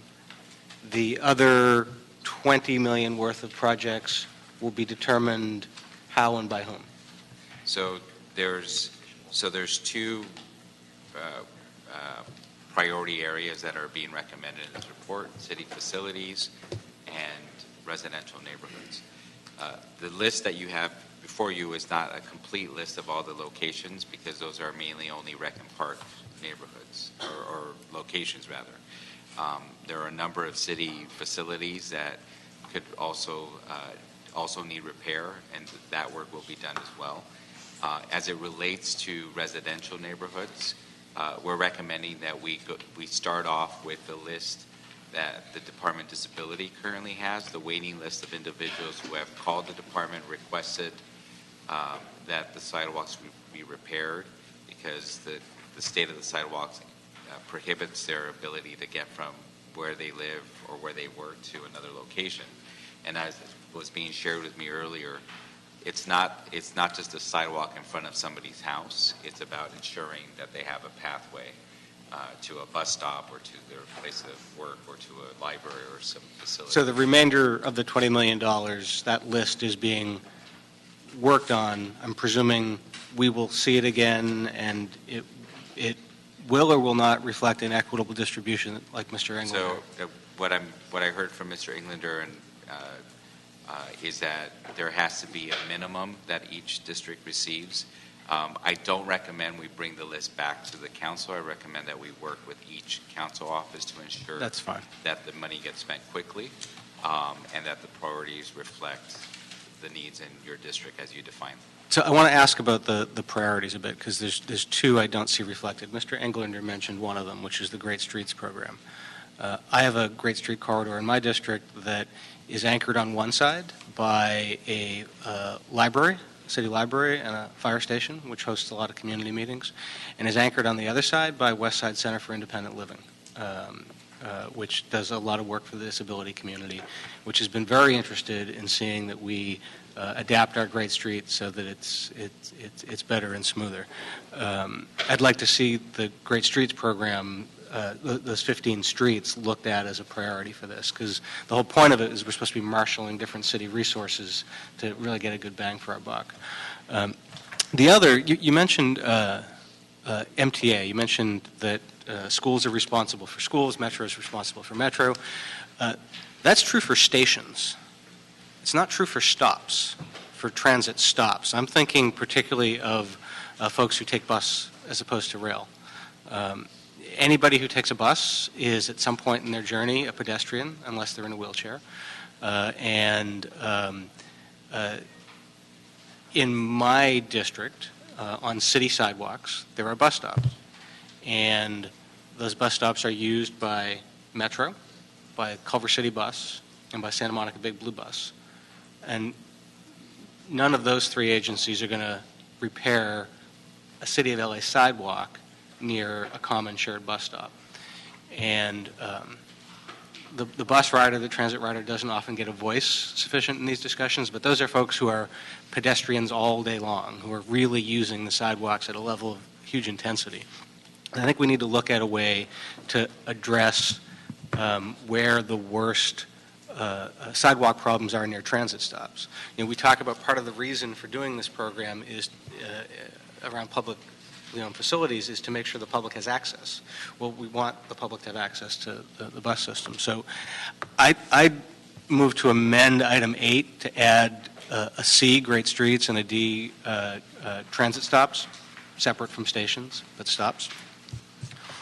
And then I just want to ask a couple follow-up questions on something Mr. Blumenfield asked about the app and about the alternative materials. When he asked about the alternative materials like permeable pavement and stuff like that, it was unclear to me on whether or not we were a month away from having a report, or whether or not, absent these 51 positions, we haven't had the staffing to even begin to look at it. Which of those was closer to accurate? GSD has already looked at it, has given the green light, so now DOE needs to, but are you referring specifically to the pavers that we were able to secure? To using different forms of material to do sidewalks. And that one, we were able to secure some donated pavers to sample and to see how they could work. So they've been approved by GSD. Now BOE needs to ensure that they pass their test. I don't know if there's a more specific answer from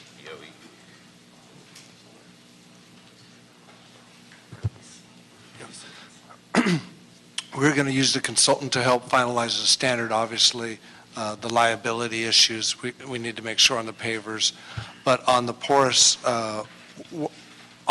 pavement, once again, we're looking at 30 to 60 days on that to come up with a standard. Mm-hmm. The reason I ask is the subject of the alternative materials is one of those things that seems like it gets discussed in the city council every 6 months and nothing ever happens with it. And so I'm glad to see Mr. Blumenfield has been putting so much effort and focus into it. I think it's been brought up for the past 8 years in some form or another, and it would be nice for us to finally make a decision, because I see other jurisdictions that do it. The other thing I wanted to ask about was the app. I remember writing a motion about doing an app instead of spending $10 million for sidewalks. I wrote it in the summer of 2012, and I wrote it, I think it was jointly introduced by Mr. Rosendahl, who was sick at the time, and Mr. Garcetti, who was on Naval Reserve duty at the time. That was almost 3 years ago, and I don't think I've seen any action on doing an app to do this survey stuff. So who do we need to be corralling into a room to make that happen? So as part of the larger policy we're putting together, and again, somewhat related to the litigation, we're establishing a framework to ensure that we use technology as a way of both accessing and identifying problematic sidewalks needing repair, and as well as tracking the success and the work that's being done. And so that bringing the people in the room together, that part in terms of establishing as a policy, now the technological piece of it, we could sit down with IT and figure out how do we actually just get it done. Because it's not just about taking a nap and taking a picture of a bad sidewalk, it's making sure that it goes somewhere that then captures sort of a larger picture of the city. And then it's also about ensuring, sidewalk repair is actually much more complicated than it seems, but there are very specific dimensions and requirements to ensure full accessibility that are directly tied to litigation, but other obligations that the city has entered. And so we're trying to weave all those things together. On the app stuff, I've always felt that we overcomplicate the discussion. I know that not all sidewalk buckling is equal, but I had a member of my district, member of the disability community, who sent me an email last night with, I think it was 60 photos of different sidewalks, problems where she can't pass to go where she wants. A few years ago, Mr. Rosendahl, in one weekend, his constituents cataloged every billboard in the district. I think it's fairly easy to send people out to at least do a first pass.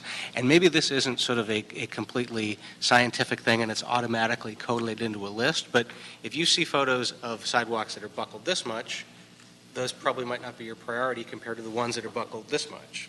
But you can certainly photograph the ones that are buckled by 2 or 3 feet. There's plenty of them. And given now that 311 can geocode stuff, I'm baffled that we haven't gotten further on this. Mr. Bonin,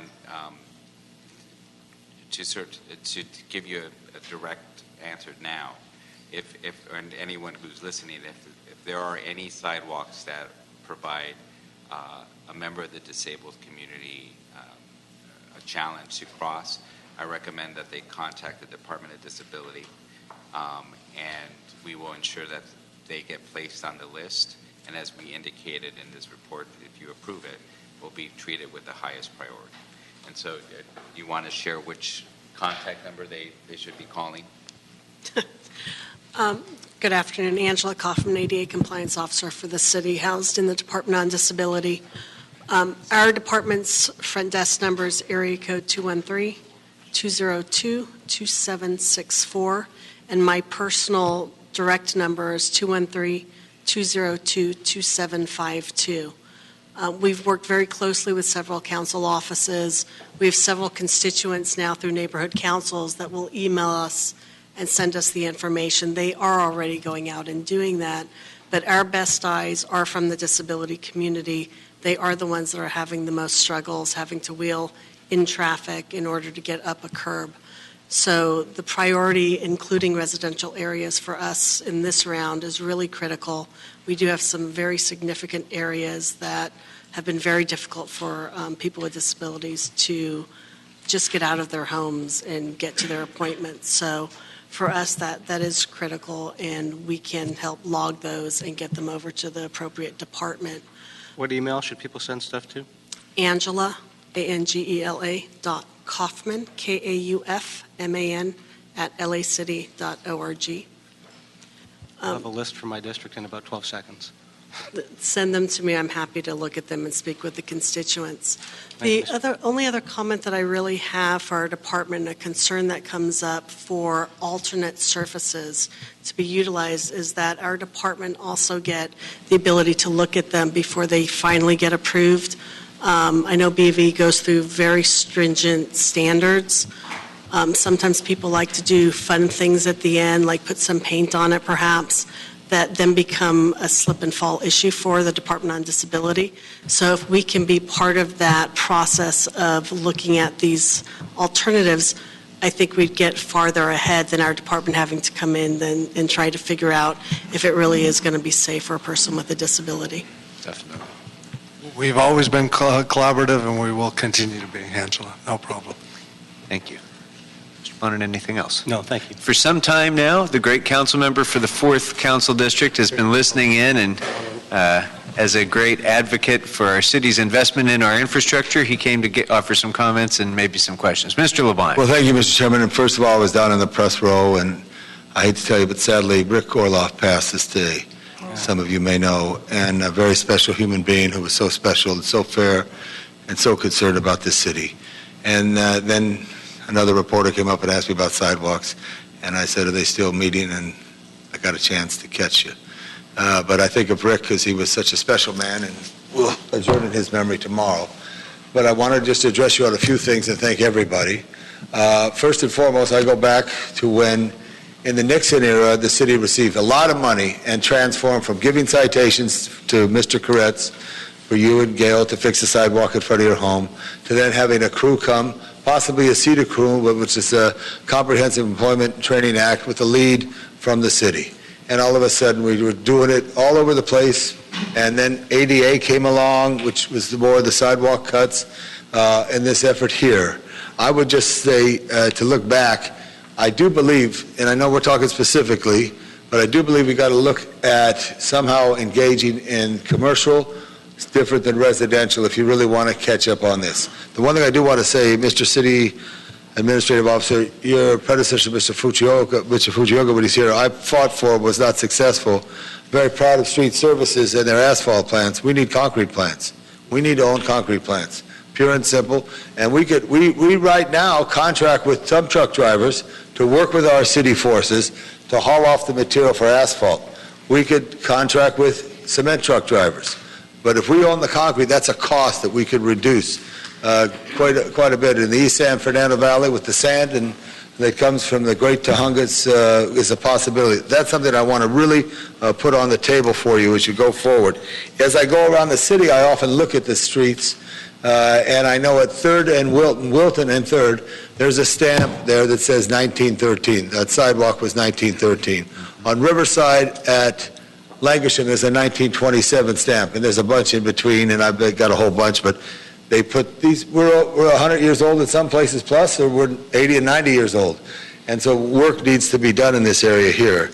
I just think real important for looking at a concrete plant to complement us on that. I also, Mr. Corrett's concrete crews under the direction of John Reamer, contract administration, is not a sin.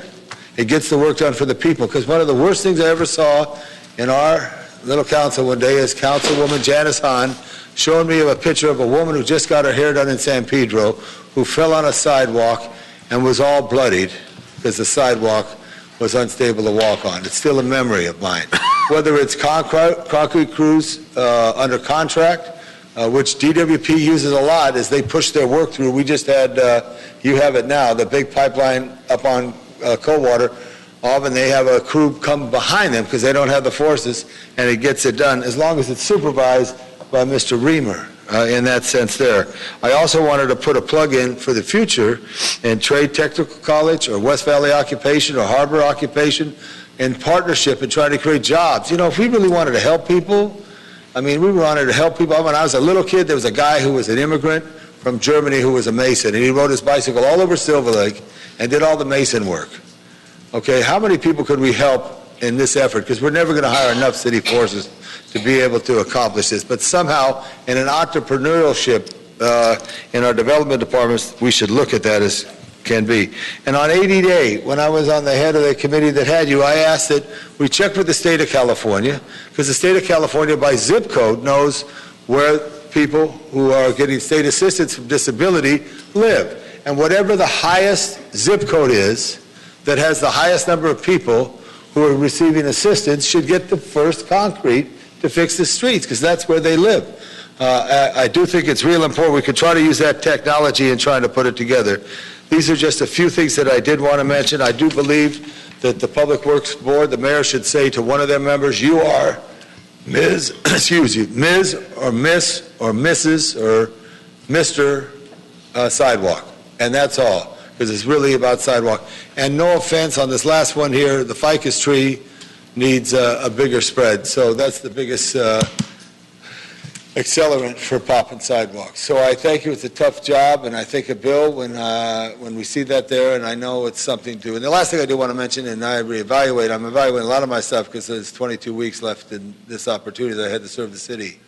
I really believe each of us should have a singular only public works deputy who is just public works, because it's so complicated now and so important, just as important as public safety is in the sense of how the people are. So that's just my closing parts. God bless Rick Orloff and all of you. Thank you, Mr. LeBlanc. And further to your historical point about the Nixon administration funding for sidewalks, once the city initiated that repair program, within 2 years of it beginning, we were 3 years behind schedule on that program. And then the Nixon administration stopped funding it. Right. So we were already 3 years behind and had no more federal funding, and that's where all this began. But all the sidewalks in San Clemente are perfect. I'm sure they are. No. Mr. Bonnet. Sorry, I forgot one quick question. Okay. Item number 6 in your recommendations instructs the Department of Public Works to loan existing staff from other programs to the sidewalk repair program until new staff can be hired. Thank you, Tom. What's not going to get done? I think each department will make that assessment, and we could certainly include that as part of the report back. I'd kind of like to know before I vote on it. I mean, I'm voting to either not do potholes or something in street services. I don't know if someone from street services is here to speak on that.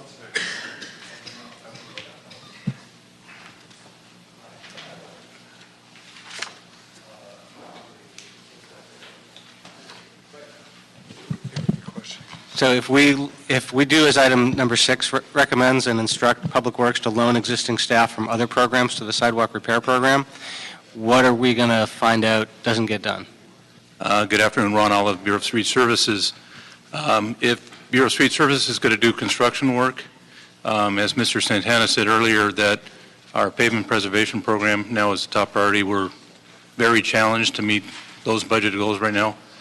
We also have forces in a curb ramp construction program and a bus pad construction program. We're on pace to meet our budget goals there, but if we were to divert crews to those to this program, we would have to suspend one or both of those programs.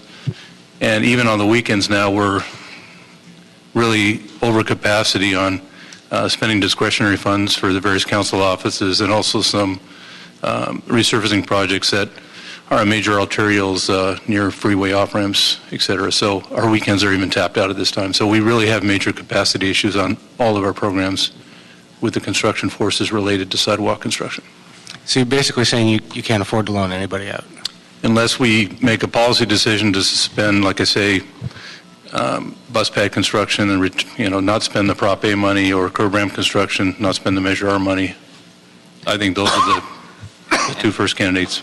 On that item, we could clarify that they will work with each council office to establish priorities, because it doesn't specify specifically how or when or what projects will be impacted, but they're within each office. There are certain priorities that each council member has, and so sidewalks could be looked in the context of that, and then they could receive further direction as to how to prioritize various projects, and that would determine the work. I'm not confident that it's going to work that way. I know that there may be one unit that does one thing around the entire city, and if I may say, okay, I'm willing to give that up, but Mr. Englander and Mr. Koretz might not be, so then what do you do? Well, at that point, I think the department should share with you what the zero-sum game is. But there may be some crews that could focus on, that are committed to your council office. And within that, before they make any changes and priorities, then that would be my recommendation, is that they work with each council office to determine what those priorities should be. It just feels like I'm being asked to take a cut in something behind door number 3 without knowing what it is. So let me ask a related question to that. The $3 million that was spent already was primarily spent around parks, right? By Recreation and Parks contracting staff, or Street Service bench contractors. Street Service had to spend about $1 million around 10 city facilities. Okay, great. But again, we were ahead of the game last year, the last 2 months of the year, so we were able to divert some concrete crews to help do that. Okay, so my point with this is that Rec and Parks has been doing its work with its bench contractors, right? Correct. Does Street Services have a bench of contractors to be able to handle sidewalk repair? Unfortunately, we do not. Why not? I don't understand why, for something like this, we have ebbs and flows of work. I get that we want to fund all these permanent positions, and it's certainly going to be my recommendation that we fund all of these permanent positions and we devote ourselves to a long-term, sustained, 20, 30 or more year program of infrastructure investment. I am absolutely supportive of that. But I don't understand why some departments are able to utilize a bench of reliable contractors with proper oversight and proper cost comparison with our public employees, and others don't at all. At the risk of putting Mr. Moore on the spot here, Street Services really has been set up for field construction, with the exceptions of things like tree trimming. Okay, we have some bench support for tree trimming contracts, very little for, say, off-street bike path construction, but we just don't have the administrative infrastructure in Street Services to, say, set up, biddable plans and specifications, advertise, bid, and award, contract management, project management. We just do not have that infrastructure in Street Services. So we'd have to bring on board a lot of technical administrative support staff to manage something like that. Okay. But Rec and Parks has a bench that they used to do sidewalk repair? Yes. So instead of loaning out public works staff, can we use the Rec and Parks bench and then they get paid from the money we're allocated? That is one of the recommendations that is on here. This was an additional recommendation to allow for it where it's possible. It's not to require it. So that if there's an opportunity to use existing staff, then they have the authorization to do so. It doesn't mandate it, it just allows them to do so. But existing vendors, both those in Rec and Parks as well as the list that the Bureau of Engineering currently have, will be the bulk of the work that will be done over the next several months until we hire those positions. I'm just wary of voting for something with the implications are unknown. I'm afraid I'm going to call Nazario for something, and he's going to say, oh, when you guys voted to do the sidewalk borrowing, we had to get rid of this. And that's what I'm afraid of. I tend to agree with you on item number 6, and I think that might be something that we defer until we have reports back on a larger project, because otherwise we're going to be robbing Peter to pay Paul. Excuse the pun. So, yes, you wanted to add something? I just wanted to provide additional information with regards to the Recreation and Parks on-call contracts. What we basically have is on-call contractors under our park facilities maintenance, and these contracts are for a period of 3 years and has a upward capacity of $7 million per contractor per year. So it does have its limitation. Okay. Is there capacity within that body of contractors to be able to take on an additional $7 million of sidewalk construction repair between now and the end of the fiscal year, so we can complete the $10 million that was appropriated over a year ago for facilities relating to city properties? There is capacity. It depends on the bid. In the last fiscal year, we took about $1.5 million out to bid. Come on up, Mike. Before you bust it back there, you're going to blow a gasket back there. Come on up. I was going to interrupt the chair. I wasn't sure if you saw you.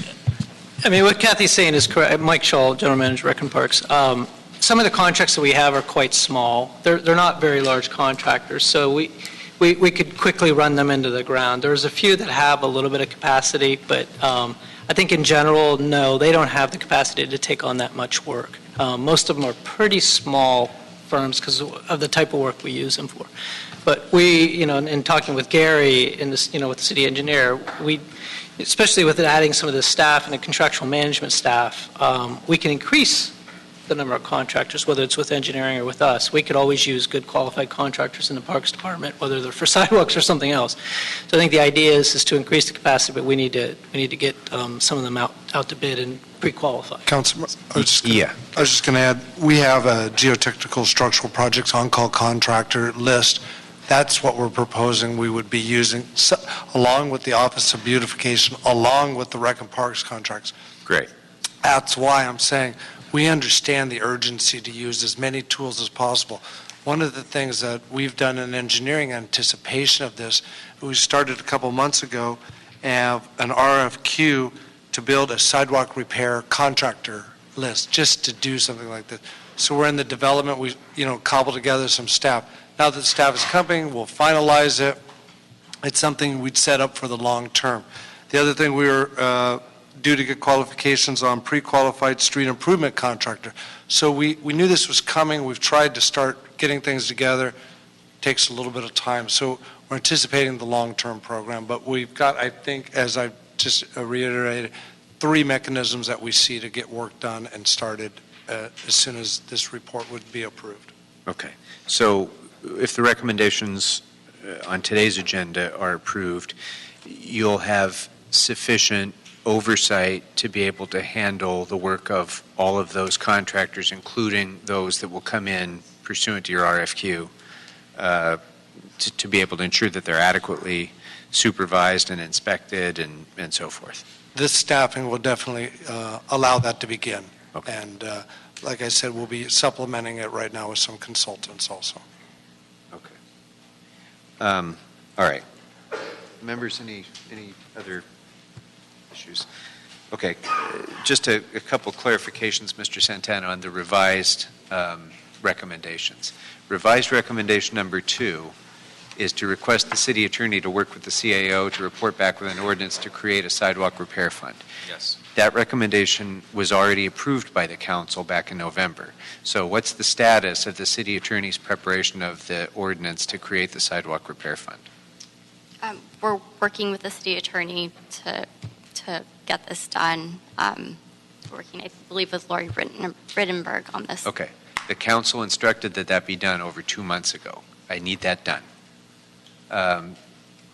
Recommendation number 3, request the departments to continue identifying locations of damaged sidewalks abutting city facilities. That was also one of those that was approved by the council. So I'm going to assume, unless you tell me otherwise, that each of the departments has in fact been doing that. So we heard from Rec and Parks that there's been some additional building of their list. I assume that's true of all the other departments as well. Yes?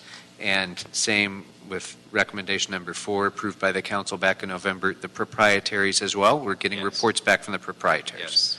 Okay. Now, we also approved the recommendation number 7 already, which was to request periodic reports back on the progress of the sidewalk repair program. That was previously recommendation number 6 in the old report. It's now recommendation number 7, but that was already passed by the council as well. I'd like to ask that we have a report back to this committee every 30 days between now and the end of the fiscal year as to the status of the sidewalk repair plan, both in terms of policy development, hiring the positions, qualifying contractors, and putting cement in the ground. I want to know how much of each of those things has been done every 30 days between now and June 30th. Okay? Got it. So with that, members, I think to Mr. Bonin's point on item number 6, let's go ahead. I would suggest that we strike recommendation number 6 on the loaning of existing staff. I think Mr. Moore has clarified what he intends to do, and I think with that assurance to us, that gives us enough flexibility to be able to deal with that without buying a pig in a poke. So unless, Mr. Santana, you feel that there's some urgency in putting this together of including that I haven't heard.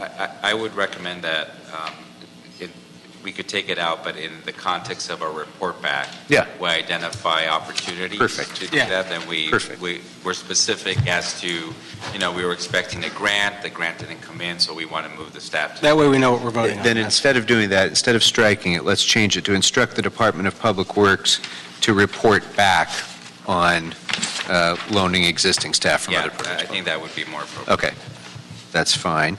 So now recommendations number 2, 3, 4, and 7, as I say, have already been passed by the council. I guess there's no problem in doing it again, but since it's part of these recommendations. But just for the record, those have already been instructed by the council. And then I think that was all I had to clarify in this, except for Mr. Englander's point about reporting back on a funding mechanism that would provide a minimum level of funding per council district consistent with the overall prioritization that's been set forth in this plan as well. And we'll include that in our report back. And on item 8, I had suggested that we add to the criteria of prioritization of requests received from the disabled community, the existing city facilities and residential neighborhoods, but also, as long as requested from the disabled community, great streets and transit stops. So they're connected. Got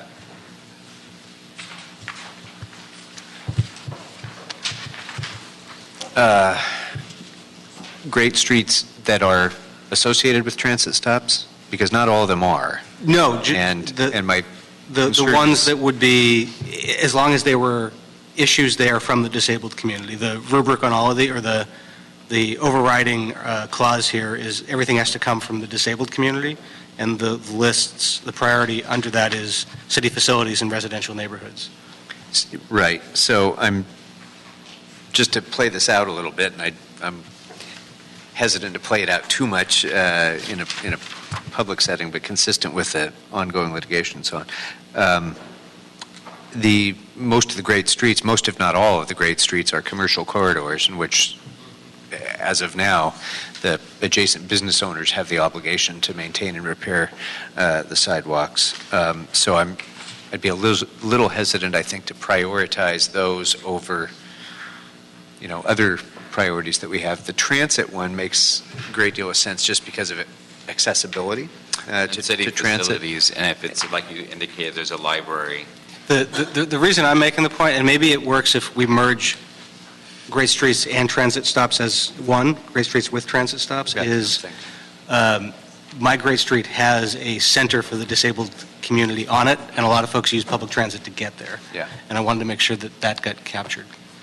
Yeah, and that makes perfect sense, I think. Disabled service centers, those sorts of things, senior centers, transit stops. But whatever happens to have been designated great streets by council and mayor, I don't know necessarily needs to jump the line, I guess. Yes. Just to add to that, our department does receive calls from the disability community related to transit stops. So any of those will go through, and we will put them as part of the list that we forward. So we're on top of those. Okay. Although it's not listed as one of the criteria. It just says city facilities or residential neighborhoods. And if I could point out that, this is specific to the next 6 months or 5 months. Right. There's a much broader plan that's being developed. As all of you have indicated, this is a drop in the bucket of what the need is. And the much broader plan will capture how we address great streets, commercial areas, residential areas, other properties that are owned by other government agencies. And so this is not the only bite at the apple on this, on setting the priorities. I guess and in fact, isn't this assuredly independent of all of that? So, I mean, I'm reluctant to get into any of the ADA issues on this document because the ADA issues is the Willett's case and what's going on there. This is just about what we decided last time, which is we all know, regardless of all that, we have a priority for our own buildings and our own streets. We're going to prioritize those. I'm a little nervous about getting into the ADA issues. Agreed on all the importance of it, priority, and I mean, it's not a policy question. It's just we're taking off this chunk because we can move it forward and it doesn't interfere with the other stuff. So why get into any of the other stuff? The other stuff will certainly be dealt with in short order in the larger policy. But Mr. Bonin, in your street, you also have city facilities in that great street. Yeah, on the other end, yeah. So that probably covers you in terms of. Okay. All right. And coming back every 30 days, if we were to ever run out of need, we would have an opportunity to get your input on additional prioritization. Yeah, there's a good chance of that happening. Angela, as she's working on the list, the city has a 10% ownership in the WCIL building, so that qualifies us. All right. I'm trying to move. I think you have all of that? I think everybody have comprehensive Should be notes? listening to the tape. All right. All right, then Mr. Englander is moving the item as amended by our discussions here. Is there any other comment, question, concerns? Okay, then as the recommendations have been proposed and amended and discussed, that will be the action of the committee. Thank you all very much. We look forward to hearing from you again in 30 days. Thank you for your patience. Thank you all very much. Members, that brings us now to general public comment.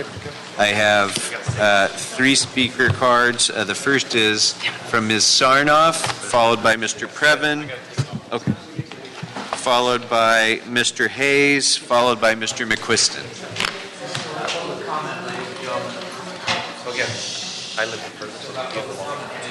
Ms. Sarnoff, followed by Mr. Previn.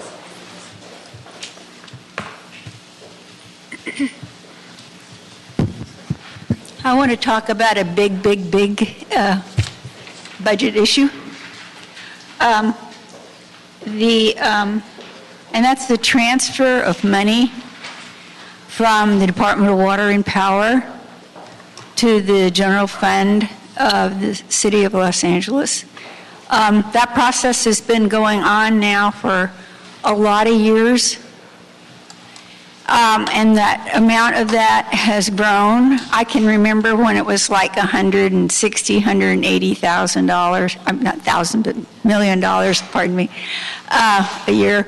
And the essence of what goes on is it's put into a fund that can basically be used for operation and maintenance, retirement of indebtedness, development of assets, reimbursements to other city departments for services or materials, promotion of business or conservation, employee benefits, maintaining bond reserve funds, and general fund transfers.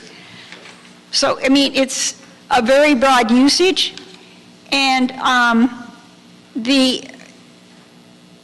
the issue is that now it seems to be being codified in some way, and it's been going on for a long time, and I think there should be some accounting.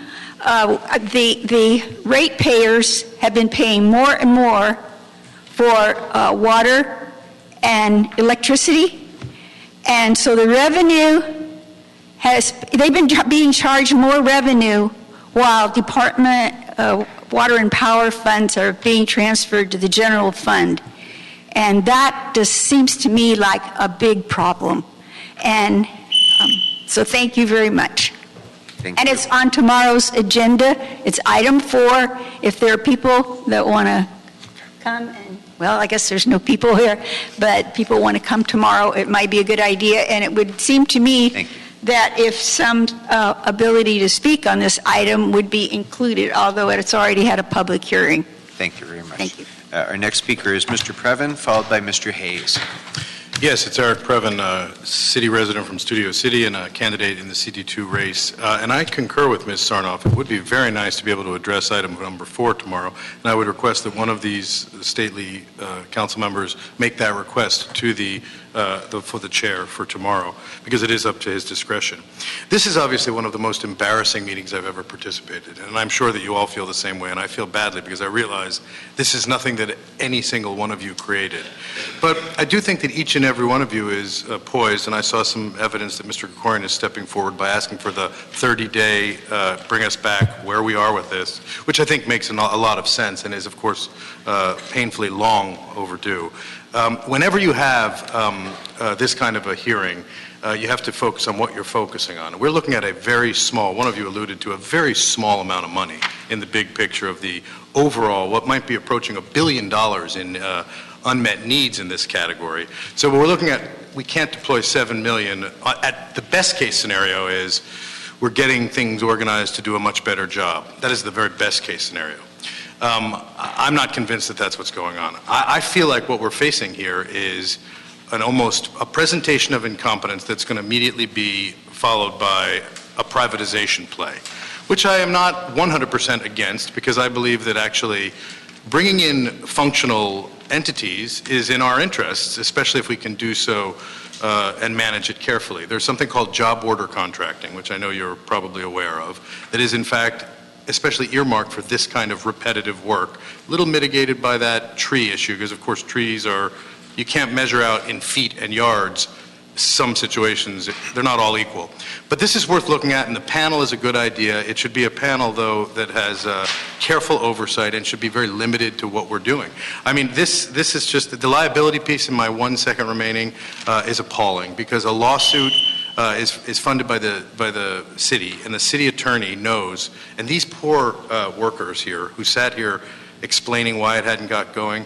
I mean, the reality is that somebody told them, hold off until the lawsuit's over, because it's going to create more liability. And that kind of calculation is exactly what's wrong. We need to look a lot harder at these things, guys. Thank you. Good work. Our next speaker is Mr. Hayes, followed by Mr. McQuiston.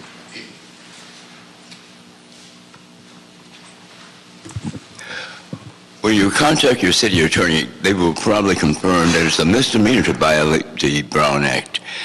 Even though you don't have the memoranda inform the public what the subject is or parameters, you still insist on making a person stick to the agenda. Well, you cannot prohibit criticism of your acts or your omissions. That's against the Brown Act, okay? So you're impatient enough not to recognize that every story has an introduction or a prologue, and you can't wait for that to occur to find out what really is the essence of the conversation. Now, I'm here, sir, and I think Councilman Bloomfield and Mona know why. Let me refresh your recollection. Some time ago, you voted for the Crenshaw-Lax line. You also voted to put a train stop at Limerick Park, even though there's a train stop at the mall a block away. You appropriated $40 million for the $120 million project. The mall is a homeless encampment, shopping carts, tents, all that, but you claim that is the heart and seat of black culture. That's insulting, denigrating, and a lot of other things. More importantly, the train runs underground. Do Wikipedia, LA Blue Line, the most dangerous train in the state of California, because it's underground, it's at grade. But you have it going up and down at grade 5 times, killing people, killing black people. I'll be back. Thank you. And our final speaker is Mr. McQuiston.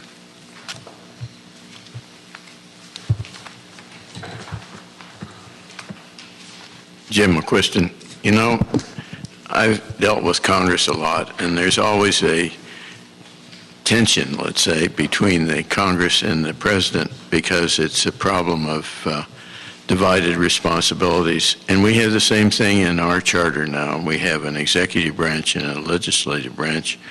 And your legislators really want to execute the laws, and the executive branch doesn't want you to execute and gives you a stall. And that's the way it's going to be now from now on, because that's our charter. And all I can say is you really have to be firm, and you have to pound the table a lot, and that gets results. But that's the reason I've been trying to give you some of my experience. And I know many of you have been in the legislature, and you know the problems that you have getting the executive to do what you want. But there are problems because the city of Los Angeles just isn't following the state law, and they think that it's a state by itself. And we really have to start obeying the state laws. And in this particular case, for example, on item 5, that would get us out of a lot of problems. We're trying to reinvent the wheel. We already have a process, and if we look back and say, gee, can't we use some of these processes that we've tried and true, we don't have to reinvent the wheel. I think that's very important now because it's a new era, and we need money for our infrastructure, and we're not going to get it unless we simplify, and we really have to simplify. Thank you very much. There being no further business before the committee, we are adjourned.